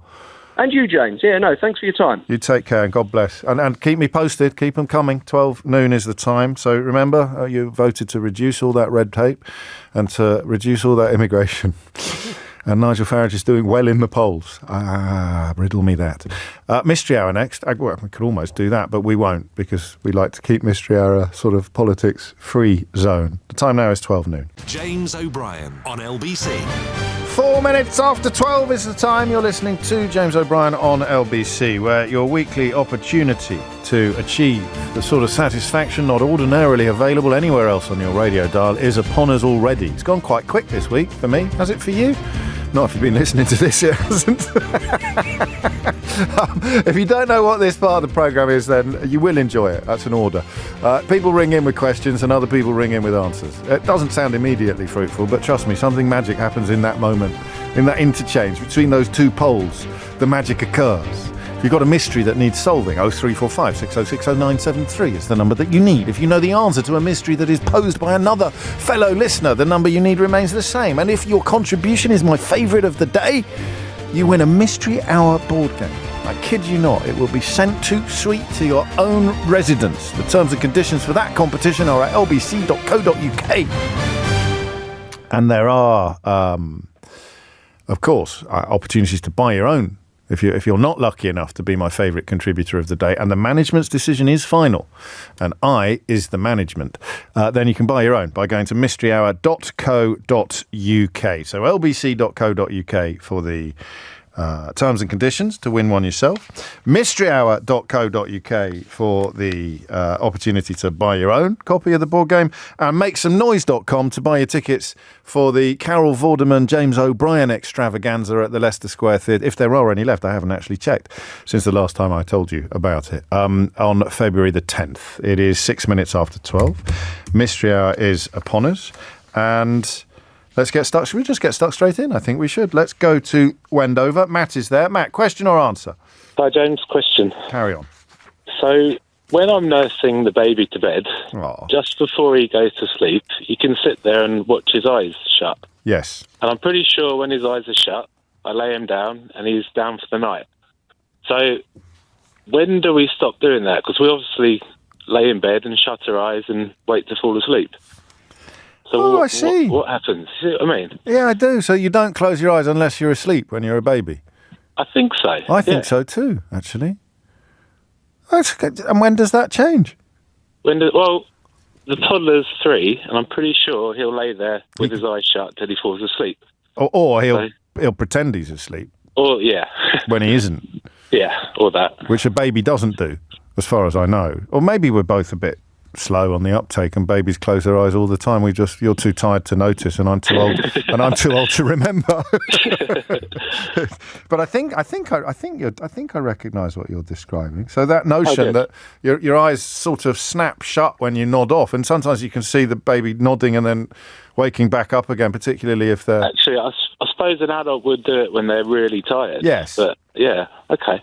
But not all the rest of the time. Okay, yeah, You're on. I mean, but assuming the premise is correct and that babies do only really close their eyes at the moment of nodding off, when does that kick in, given that the rest of us lie there with our eyes consciously closed, hoping that the moment of nodding off is going to come sooner rather than later? Thank you, Matt. 0345 6060 973 is the number you need if you can answer that one. Alison is in Sutton. Alison, question or answer? It's a question. Carry on. Yeah. It's to do with Easter eggs. Oh yeah, that's timely. Yeah, well, I've just been to the supermarket. They're in Morrison's. So yeah. They're in Morrison's already. They were in there by New Year's practically in my local one. But anyway. Right. Yeah. Now, other supermarkets are available. But yeah, what I was going to say, why do Easter eggs, the main egg, now come in one piece? Years ago, they used to come in 2 halves. You'd unwrap the cardboard, unwrap the paper, silver paper. Your Easter egg will be in 2 halves, and your little packet of buttons, Smarties, whatever, will be in the middle. But now, the Easter egg itself, the Easter egg shell, is in one piece only. So you can't split it, you have to smash it. And your sweets are sort of... So it's nowhere near as much fun, is it? No, and it takes more packaging. Takes more packaging. Well, the sweets used to be in a packet in the egg, didn't they? Yeah, but the cardboard outer packet was smaller. Yeah, I imagine it's cheaper. Well, probably because the human involvement would be less. You'd need a human to do that thing with the 2 halves of the egg, whereas the way it's done now could be all done by machine. Oh, it would have been done by machine before. A lot of it would, but it wouldn't. You'd have had. I reckon you'd have needed to put the sweets inside the maybe it was done by machine, but it involved a longer production process, and so they've shortened the production process. Do you remember that? It's probably an urban myth about the fella who marched into a match factory and asked to see the chief executive. Oh, go on. And the chief executive, so he said, "I'm going to save you a fortune. I'm going to make you a ton of money, but I can only talk to the boss." And he kind of talked his way all the way up to the boss, and they closed the door, and he sat down, and he said, "What have you got?" He goes, "I'm going to make you a ton of money." And he said, "Give me one of your matchboxes." And he handed over the matchbox, and it had the like the sandpaper striking thing on both sides of the matchbox. Oh, he said, "Put it on one." And he said, "Yeah." He said, "Take one of them away," and it worked. It made a ton of money. It could just be that. I'm going to make you a ton of money. Just make one egg. and put the sweets in the side of the... I don't know, but who are we going to accept as qualified on this? Well, somebody perhaps working for chocolate makers, Mars. You've got to have been there. Mars, Cadbury's. Yeah, we're not taking any amateurs, are we, Alison? We want full first-hand witnesses. We want eyewitnesses of the chocolate production process going back over the last. When do we think it changed? What rough date would we put? It's a few years ago. I know it is. But I don't know. I want to make sure they're qualified. Let's have a DNA sample, a stool sample, and a letter from their mum. Thank you very much, Alison. So, a woman after my own heart when it comes to the necessity of proper qualifications. It'll never catch on. From Alison to Alan, from Sutton to is it Avignon or Aveyron? It's the Aveyron, James. It's in southwest France. How delightful. Question or answer? I can't say that in French. That's appalling, isn't it? My parents should get a refund on my school fees. Question or answer, Alan? It's a question. Carry on. Why is it that American male voices always sound much deeper than their equivalent English ones? They always seem to be about an octave lower than the equivalent English ones, with the exception of wonderful actors, of course. Are you sure? We know enough. Well, I just listen to them all the time, and they seem to be... They register lower. Americans speak in a lower register than Brits. Men. Yeah. I don't know if that's true. They seem to be trained from a very early age. Suddenly they've got this lower register. Have we got anything on tape, Keith, to check? Can we? I know I've got that. Rob, listen. The first senator asking Robert F. Kennedy. Listen to this. Clip 1, Keith, from the last hour, please. Stay there, Alan. It's time to make sure that we blow the whistle on actually what your views are. At least we're starting. Clip 2. See what that one sounds like. Did you say that it targets black and white people but spared Ashkenazi? I quoted a study, Your Honor. I quoted an NIH study that showed... I don't know that this is true, to be fair. Years of listening. All right, you're on. It's on the board. In a way, the question becomes: do Americans speak in a lower register than Brits? And then we can do the why of it. But it would be on. Now it's sort of seeping into my brain, Alan. I'm beginning to think it might be true. I'm sort of. Just because we can find some Americans with high-pitched voices doesn't mean the general observation is untrue, does it? We seem to have such rare people like Richard Burton that managed to have that wonderful, deep, sultry notes in their voice. I don't know. The Americans seem to have it trained. Do you know how that happened? No, Richard Burton. I'm in full anecdote mood today. I'm turning into Peter Ustinov. Go. So he had a teacher, I think, called Philip Jenkins, in his school in Wales. And he was his mentor, and he's the one that made him believe he could be a hugely successful actor. And I think I read this in Melvin Bragg's biography of Richard Burton. And they would go out into the mountains near where they lived, and Philip would encourage young Richard. Actually, he may have been called Philip Burton, and Richard Burton was born Richard Jenkins and took Philip Burton's name, but that's a story for another day. He would encourage him to shout his head off, to shout and shout until he was hoarse, to declaim soliloquies and do... So that voice, that incredible rasp, it's possible that it was learned rather than innate. Oh, right. He wasn't encouraging him to sing in the valleys or anything. No, he was trying to get a different timbre to his voice to give it that power, which you probably hear best on his recording of Under Milkwood, wouldn't you, or something like that. I could have made that up. Well, I didn't make it up. I could have dreamt it, or it could have been a myth in the first place. But I thought you'd appreciate it, seeing as, like me, if you're looking for the silkiest, the most smooth and amazing voice imaginable, you're going to reach pretty early for Richard Burton. But why do Americans, or rather do Americans, generally American men, Ray Liotta would be a good example of someone who seems to speak in a slightly lower register than perhaps the average, and is also American. Is there anything in this theory? Gary's in Tenerife. Gary, question or answer? Question. Good afternoon, James. Hello, Gary. Question is, when I'm in the UK, I shave every other day. When I'm in Tenerife, I shave in the mornings and I have to shave at 5 o'clock. I'm baldy and my hair just grows. And I'm not saying that every baldy man should head over to Tenerife, and I don't make it a tourist board, but why is it my hair grows faster in the sun? On your head? On my head, yeah. It just grows. How do you know it's growing faster? Because it is. Well, it does, because even I've been on the sunbed and it's going all rough. And it doesn't do that in the UK. So you shave your head, not just your chin. You shave your head. Yeah, no, I've got a beard. Oh, so you only shave your head, and you can do it every other day in the UK. But when you're in a hot country, you have to do it every day. Every day morning and about 5 o'clock at night. Well, it's photosynthesis, isn't it? I don't know. That's of course it's not. I've no idea. Is this true? I mean, I don't know who to check it with. Well, I know you're telling me the truth, but it might just be you might have a freaky head. No, well, look at Donald Trump. Look how orange he is, and look at the state of his hair. Have you tried it in other hot places, or is it just Tenerife where you've noted this? Well, it's just happening in Tenerife, and I don't even work for the tourist board. I just don't understand it. Why does Gary's hair grow faster in Tenerife? And it's not growing back. You've still got the same baldness in the same areas, but the bits that remain are growing faster. Am I right? Otherwise, I'm on the next plane out there. Oh, yeah. You're all right. Why is Harry's... I don't even know which part of my baldy head it is, and I've been baldy for years. You've been shaving it for so long. I nearly said, does Gary's hair grow faster? Why does Gary's hair grow faster in the hot places than at home? I mean, obviously, it's probably linked to the sunshine, but I'm going to need a little bit more than that. Mr. P says, I'm the same. I shave my head and my beard. My stubble on my face and my head grow back faster in the summer, both here and abroad. It is 12:17. You are listening to James O'Brien on LBC. You have two phone lines. You can grab the one that Gary is about to hang up on, and you can grab the other one if you're very quick. 17 after 12 is the time.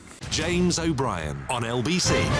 It falls to me now to share with you the answer to the question of or this week's missing word round, and it is a doozy. It's almost beyond comprehension. Woman in court for aggressively blank at her boyfriend's ex. A judge has let rip, that's a clue, at a woman who admitted to sending videos of her breaking wind to her boyfriend's ex. Here is a line you never thought you'd hear anywhere, let alone on LBC. Rhiannon Evans, 25, is believed to be the first person to ever face charges for cyber farting over Christmas. And there's your answer. Woman in court for aggressively farting at her boyfriend's ex. She sent the videos to her boyfriend's ex, who said the videos caused her distress and anxiety. Prosecutor managed to keep a straight face while describing how Evans proceeds to pass gas by placing the camera on her bottom and passing the gas. She sent 3 videos on December the 22nd and another 4 over the next few days, including on Boxing Day and New Year's Day. I mean, I don't quite understand how this has ended up in court, but there's possibly a little bit more to it than meets the nose. We may find out in coming days. 20 minutes after 12 is the time. You're listening to James O'Brien on LBC. Miss Jack continues. Zin is in pool. Zin, question or answer? Good afternoon, James. My answer is about the voice register and the deep whatever, however the gentleman put the question. Yes. But I put it down to education, starting around year 8, when you're 8 years old, spelling bees. And we are taught how to stand up, orate, speak from our diaphragm, not through our throats or our upper chest. And I have actually won 2 state spelling bees for the state of Michigan. Why would that make voices deeper? So we're suggesting that women have deeper voices as well. No, it's how you stand and project your voice you from your lower diaphragm. Oh, how interesting! Because we're taught we practice in the classroom, get up and spell a word. But when you're doing it in an auditorium with 300, 500, and when you get to the finals, there's like thousands of people. And you speak not only into a microphone, but you have to carry your voice beyond that throughout the entire room.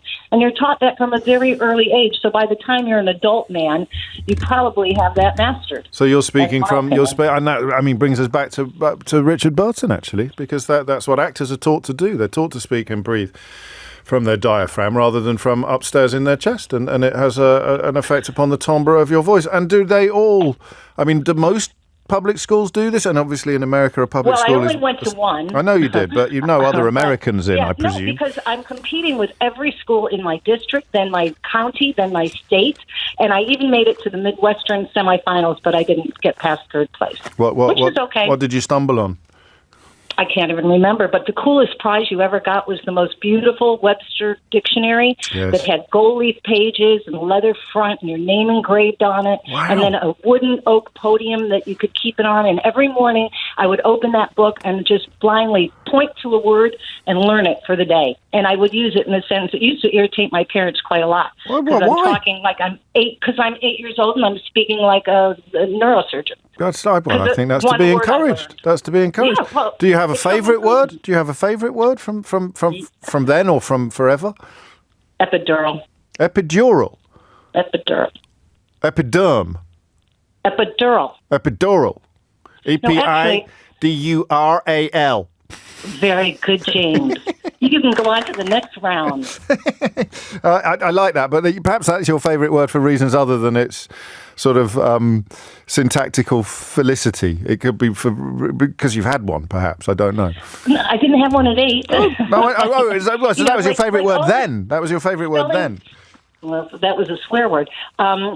But that wasn't in the spelling bee either. No, I like it. My favourite word at 8 was speluncar, which was a Latin word for cave, speluncar. And then I discovered later spelunking is a thing, like potholing or something like that.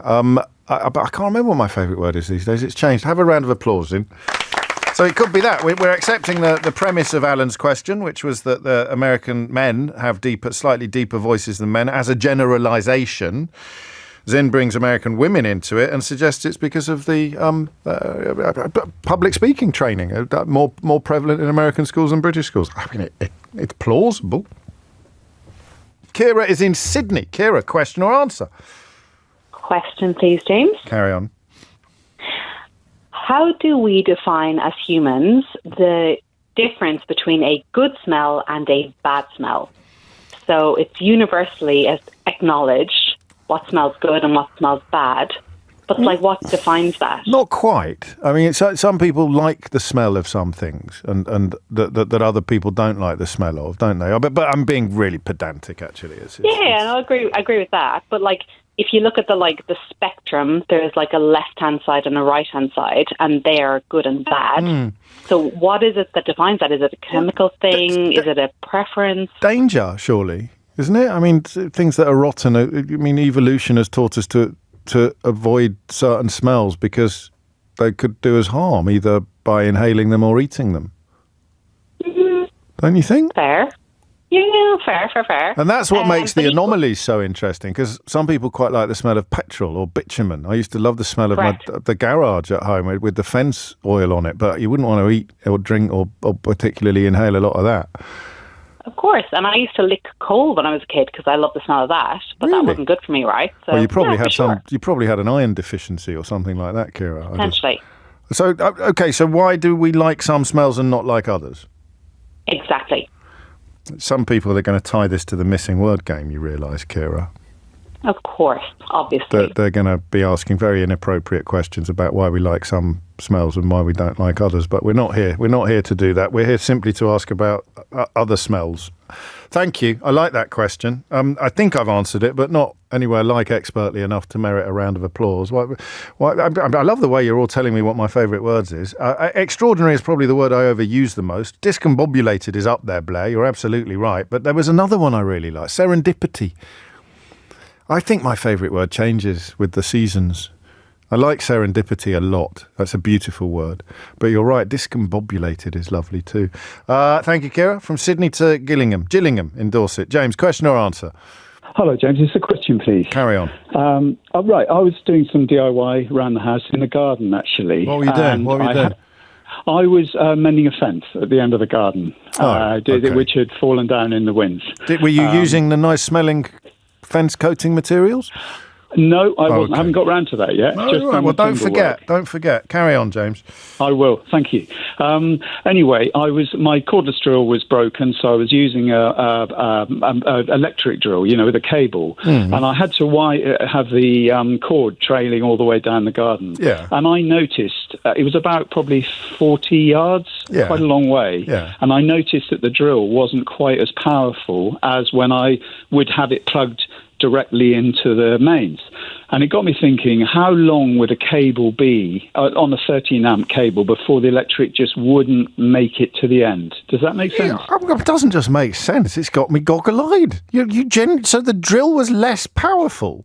Yeah, it was. I used the drill Are you sure about this? Yeah, I use the drill a lot. I'm a picture framer, and I use it for making boxes and things.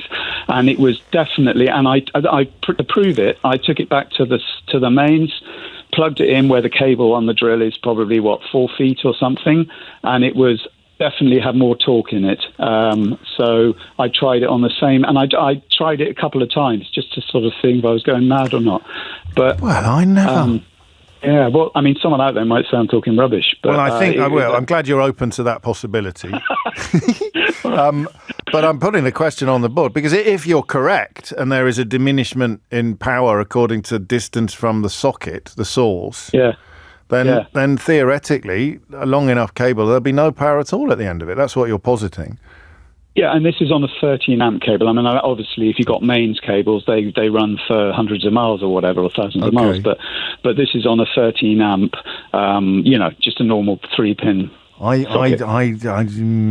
We'll find out. Were you using an extension lead?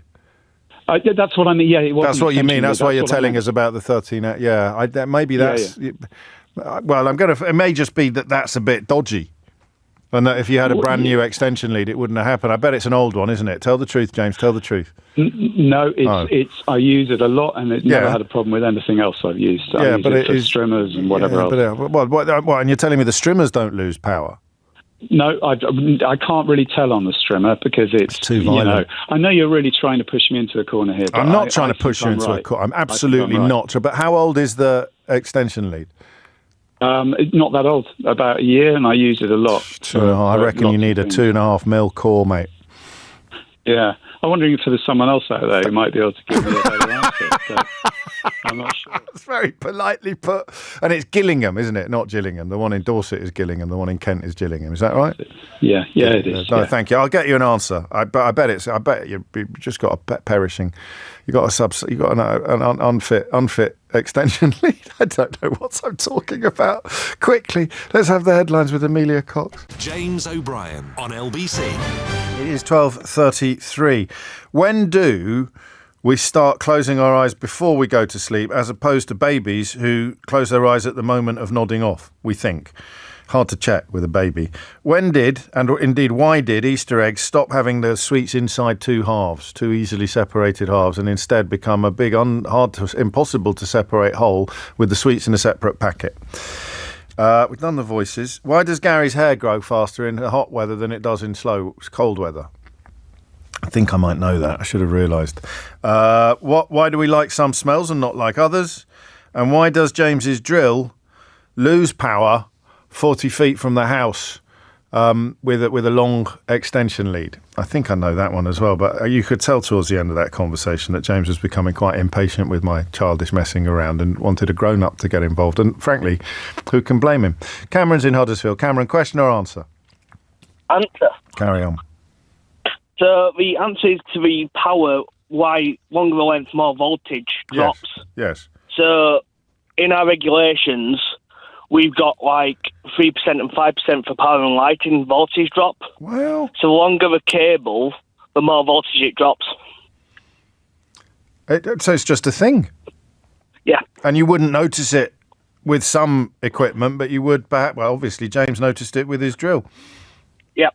Higher ampage. Do we know whether it would ever reach zero? If you had a really long... Somebody's done their calculations correct, no. Pardon? What? It wouldn't, or it would? If somebody's done the calculations correctly, it wouldn't go to zero. But it could, theoretically. Theoretically, yeah. If you had a long enough lead and no sort of substations... Yeah, voltage drop would mean that you'd press the button even though you were plugged in, and nothing would happen at the other end. But we don't know how long it would have to be. No. Qualifications? Electrician. Well played. Would it not be better with a 2.5 mil core? Yes and no. It depends how long the cable is. In James's case, you want to have a volt drop proportional to the inner diameter of the cable, don't you, Cameron? Yeah, but 1.5 mil would be all right for an extension. For usually. Well, go round of applause. Yeah. What are you working on at the moment? What are you working on today? All sorts. There we go. Got to go and rewire a switch. Carry on. Thank you, yeah, Cameron. Bye. Good work, mate. I was reading out those things. I obviously had no idea what I was talking about with the old 2.5 mil core being proportional to the inner diameter of the cable. My thanks to James for giving me the ammunition I needed to sound as if I knew what I was talking about. Rachel is in Coventry. Rachel, question or answer? Question, please. I think you need a repeater about every 75 metres, don't you, Rachel, roughly, when you're working with a 1.5 mil core, give or take? I don't know who decided here, but I'm just going to say yes. Yeah, it's quite right too. What is your question?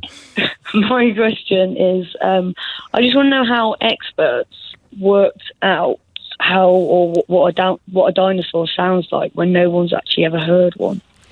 Well, we don't even know what colour they are, do we, either? But for the same reason. They could have feathers. I think so. Did someone tell me they have feathers? They might have had feathers or something. I'm not sure, but they. Well, hang on. Which experts claim they know what noises dinosaurs made? I don't know. The ones that know about dinosaurs or something. Well, I've never heard an expert claiming. Steven Spielberg has claimed he knows what noise dinosaurs make when he's making Jurassic Park and things, but I've never met a paleontologist. Ross in I've never met a paleontologist. But Ross in Friends you've met him, and he never talked about the noises that dinosaurs. I don't even know that you might have just invented a whole field of study. I think there's got to be something that experts have. Well, I say experts. Maybe still Steven Spielberg has spoken to an expert. I think there's got to be something in regards to the physiology, what's the word? I don't know. Or the bone structure, or the well, you'd study it and work out. I mean, there's only so many noises it can make, really. And if it's similar to a lizard, I think you've invented this. I don't mean this as a criticism, because I've never thought about it before, but I don't know that. I don't know that if you'd phoned in and said, what noises did dinosaurs make, you'd have been straight on the board. Because I don't know, and I've never met anyone who does. But to say that there are people who know, and how do they know, I think you've gone too far on the question. I think you've moved to the second question before we're actually confident that the answer to the first one is yes. I don't know. I'm not sure. I don't know clearly because I'm calling up, but... Okay. Well, I'm going to try. Do we know what noises dinosaurs made? Is the question, isn't it? Yeah. Whichever question, I just want to know the answer. Yeah, well, I'll get you one. Everyone's sounding so impatient with me today. It's like being at home. I will get you. I will ask that one. Do we know what noises dinosaurs made? For Rachel, please, in Coventry, 0345 6060973. Phone lines are open. Nick is in Warminster. Nick, question or answer? Question, please. Carry on, Nick. So, cow stomachs famously have 4 stomachs. Yes, famously. Are they sequential or parallel?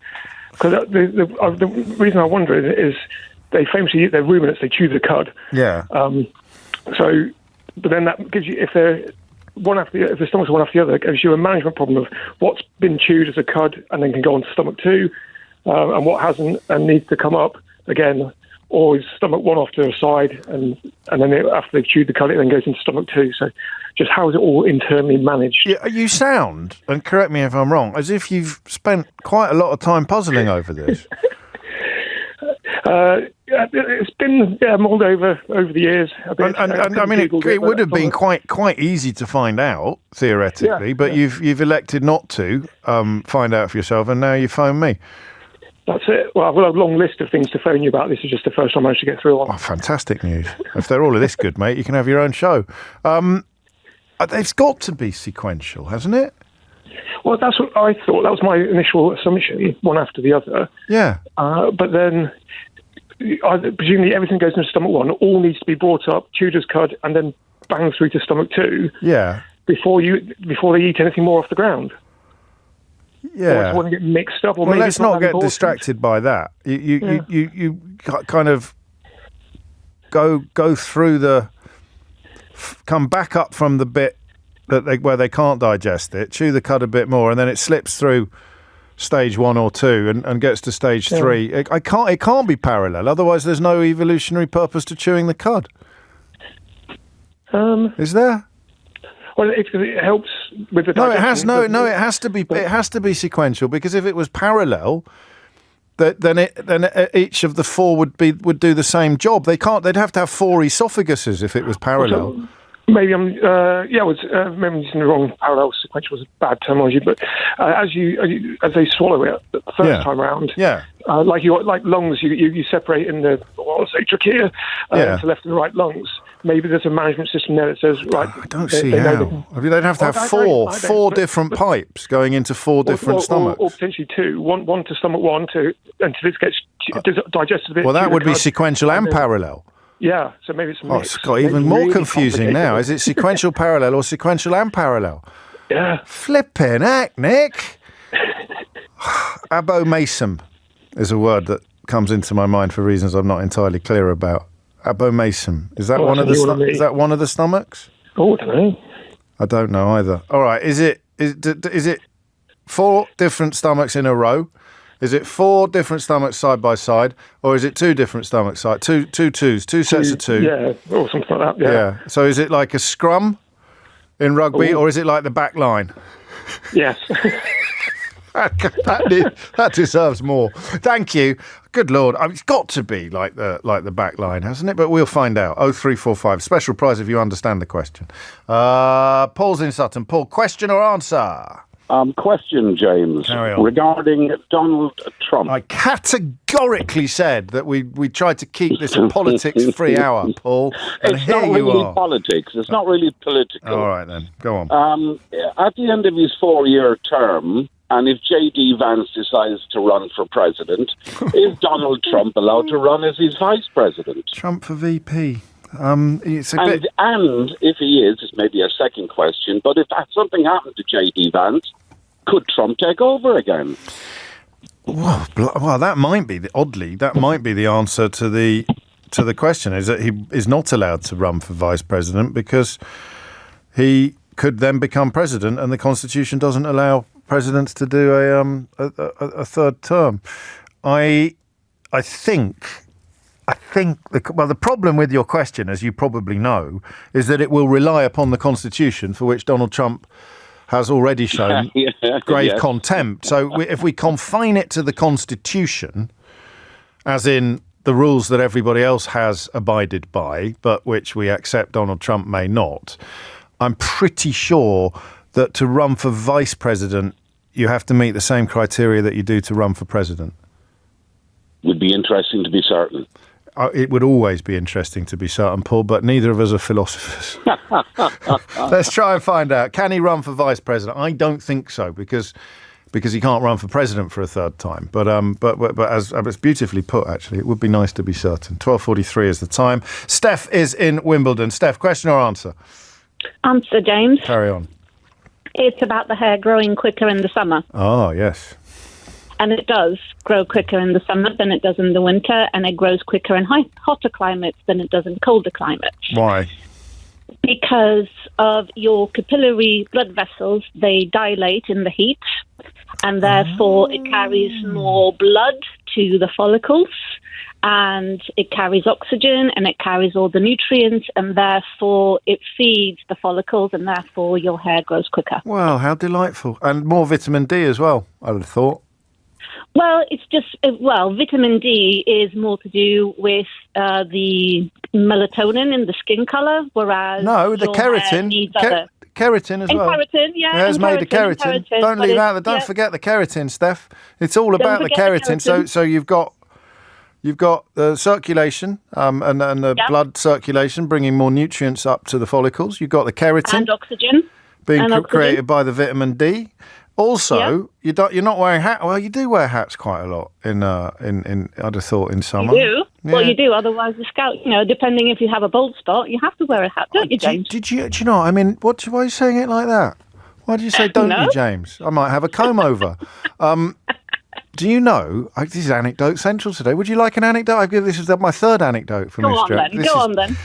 One of the first stories I got published in the gossip column at the Daily Express came in from a chap just rang in, and my dad always taught me, he said, if you never walk past a ringing phone in a newsroom because you never know who's going to be on the other end. It could be the story of your career.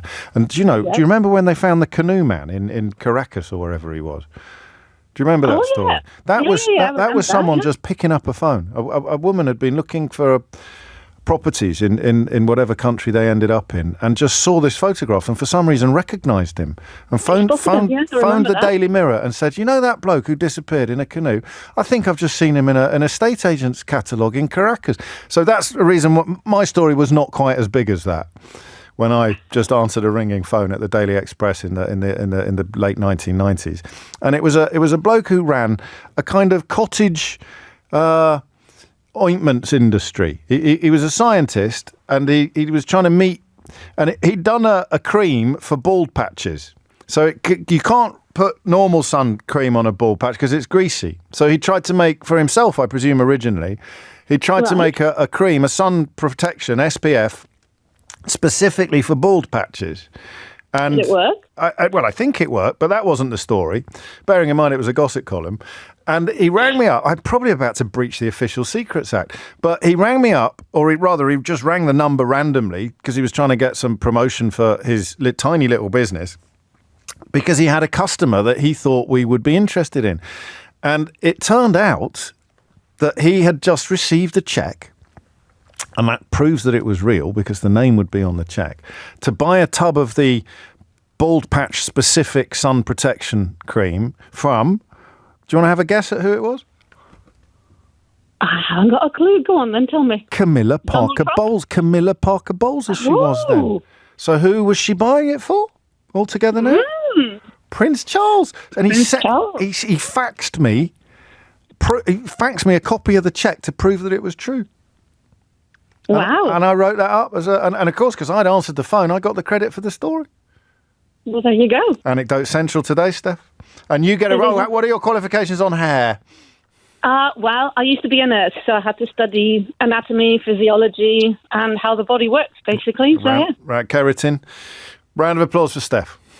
Thank you very much. Thank you very much. Lovely stuff. 12:48 is the time. 03456060973 is the number that you need. What's your favourite anecdote out of the three we've done today? They're all pretty good. I'd have said maybe we should start doing anecdote hour. Absolutely not. James O'Brien on LBC. It is 12:51. You are listening to James O'Brien on LBC. A quick word for a departing colleague, Andy Ivey, who has worked, would you believe, in the media for 41 years. And is doing his final shift today at Global, working, I think, on the London news side of things, the LBC News station. He's done it all. Newsreader, producer, editor, presenter, reporter, and top bloke. So farewell and good luck to Andy Ivey. A cool 41 years in the business. How many do you think you'll end up doing, Keith? What are you up to now? Got a way to go. Is that 20 something for me now? Well, in media in general, it's nearly 30. Anyway, that's not of enormous interest to anybody. Well, a bit about Andy is, but the chat between me and Keith isn't. This is interesting. This is from Ben, and this is a text. This is nice. He goes, "Dear James, please can you drop in an osmosis at some point for old time's sake?" Yes, we can, and that's just a little reminder of Keith's job. Travis is in Queen's Park. Travis, question or answer? Yeah, it's an answer, James. Carry on. You've got a deep voice. Carry on, Travis. Well, I'm originally from America, so there you go. It's the answer to whether Donald Trump could possibly run for vice president under J.D. Vance. Yes. The quick answer is yes. Oh. The real answer is no one's ever tried it before. The U.S. had a history going back that apocryphally George Washington said no one should be president for more than 10 years. Right. But it actually wasn't put into law until after FDR had been president. Now, he had been elected 4 times. That's right, yeah. So now it's been codified that you can't be president for more than 10 years. But no one who's spent 2 consecutive terms or even 2 terms as president has ever tried to run for vice president, which isn't technically not allowed. So it's possible, but if he then became president because the vice president was forced to retire, he would be caught in a 2-year cycle somehow. Oh, so he could have a go. So it's theoretically possible, but almost impossible to imagine the circumstances in which it would happen. Correct. I think it's even theoretically possible for him to run for a third term, but only to serve 2 years of it. Because he'd have done 2 4-year terms. Exactly. And 10 years is the magic number. So 10 years is in the Constitution, is it? It's not 2 terms. Is it the 22nd Amendment, I think? Is it 10 years. I didn't realise that. Got qualifications? Former vice chair of Democrats abroad in the UK, and there was a similar question that came up whether Obama could be the vice president for Joe Biden. And the answer was the same. He could do it for the first first 2 years of the first term, but then he'd have to knock it on the head and Biden would have to appoint someone else. Well, no, he could have been vice president for all 4 years, but he could only have assumed the presidency for 2 years. Oh, I'm getting confused now. Well, imagine that, Trump decides to become vice president. Yes, got it. No, I understand. Yeah.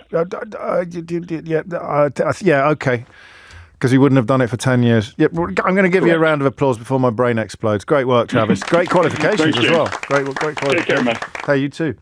12:54 is the time. That was comedic callback, that, at the beginning of that call when I said you've got a deep voice. So that little pleasure you got from if you got the joke, that's called comedic callback. A comedian friend of mine taught me that. Stephen is in Luton. Stephen, question or answer? It's an answer to the question about do we know what dinosaurs sound like? Fantastic. Go on. So sad news is unfortunately we don't know. I knew it. That's not sad news. I knew it. I flipping knew it. I told Rachel and she wasn't having it. Go on. Yes, you can have a go at Steven Spielberg for... exactly, making it up. What if a Tyrannosaurus Rex sort of went, like that? It wouldn't be so scary then, would it? It wouldn't. However, there is some good news, is that we might be getting closer to the answer. Oh. So in, I think, 2023, a paper was published on an ankylosaur fossil which contained fossilized larynx, which is a voice box, which modern birds do, which would always be a good starting point for trying to work out what a dinosaur sounds like. Okay, yes, of course. So yes, I mean, obviously birds have a wide variety of sounds, but we do at least know that some dinosaurs at least had something very similar. Probably quite squawky, given their similarity to birds, as you say. It could have, yes, definitely. A lot of the like that. A lot of the smaller ones that would be the closest to birds. Yeah, and So what would you? I mean, you could eventually, if you found the right fossils, almost reconstruct a larynx and pump air through it and see what happens. Yes, I mean, there's plenty of studies going on at the moment where, although it's not a dinosaur, something like a plesiosaur, people are making models trying to work out exactly how they swim.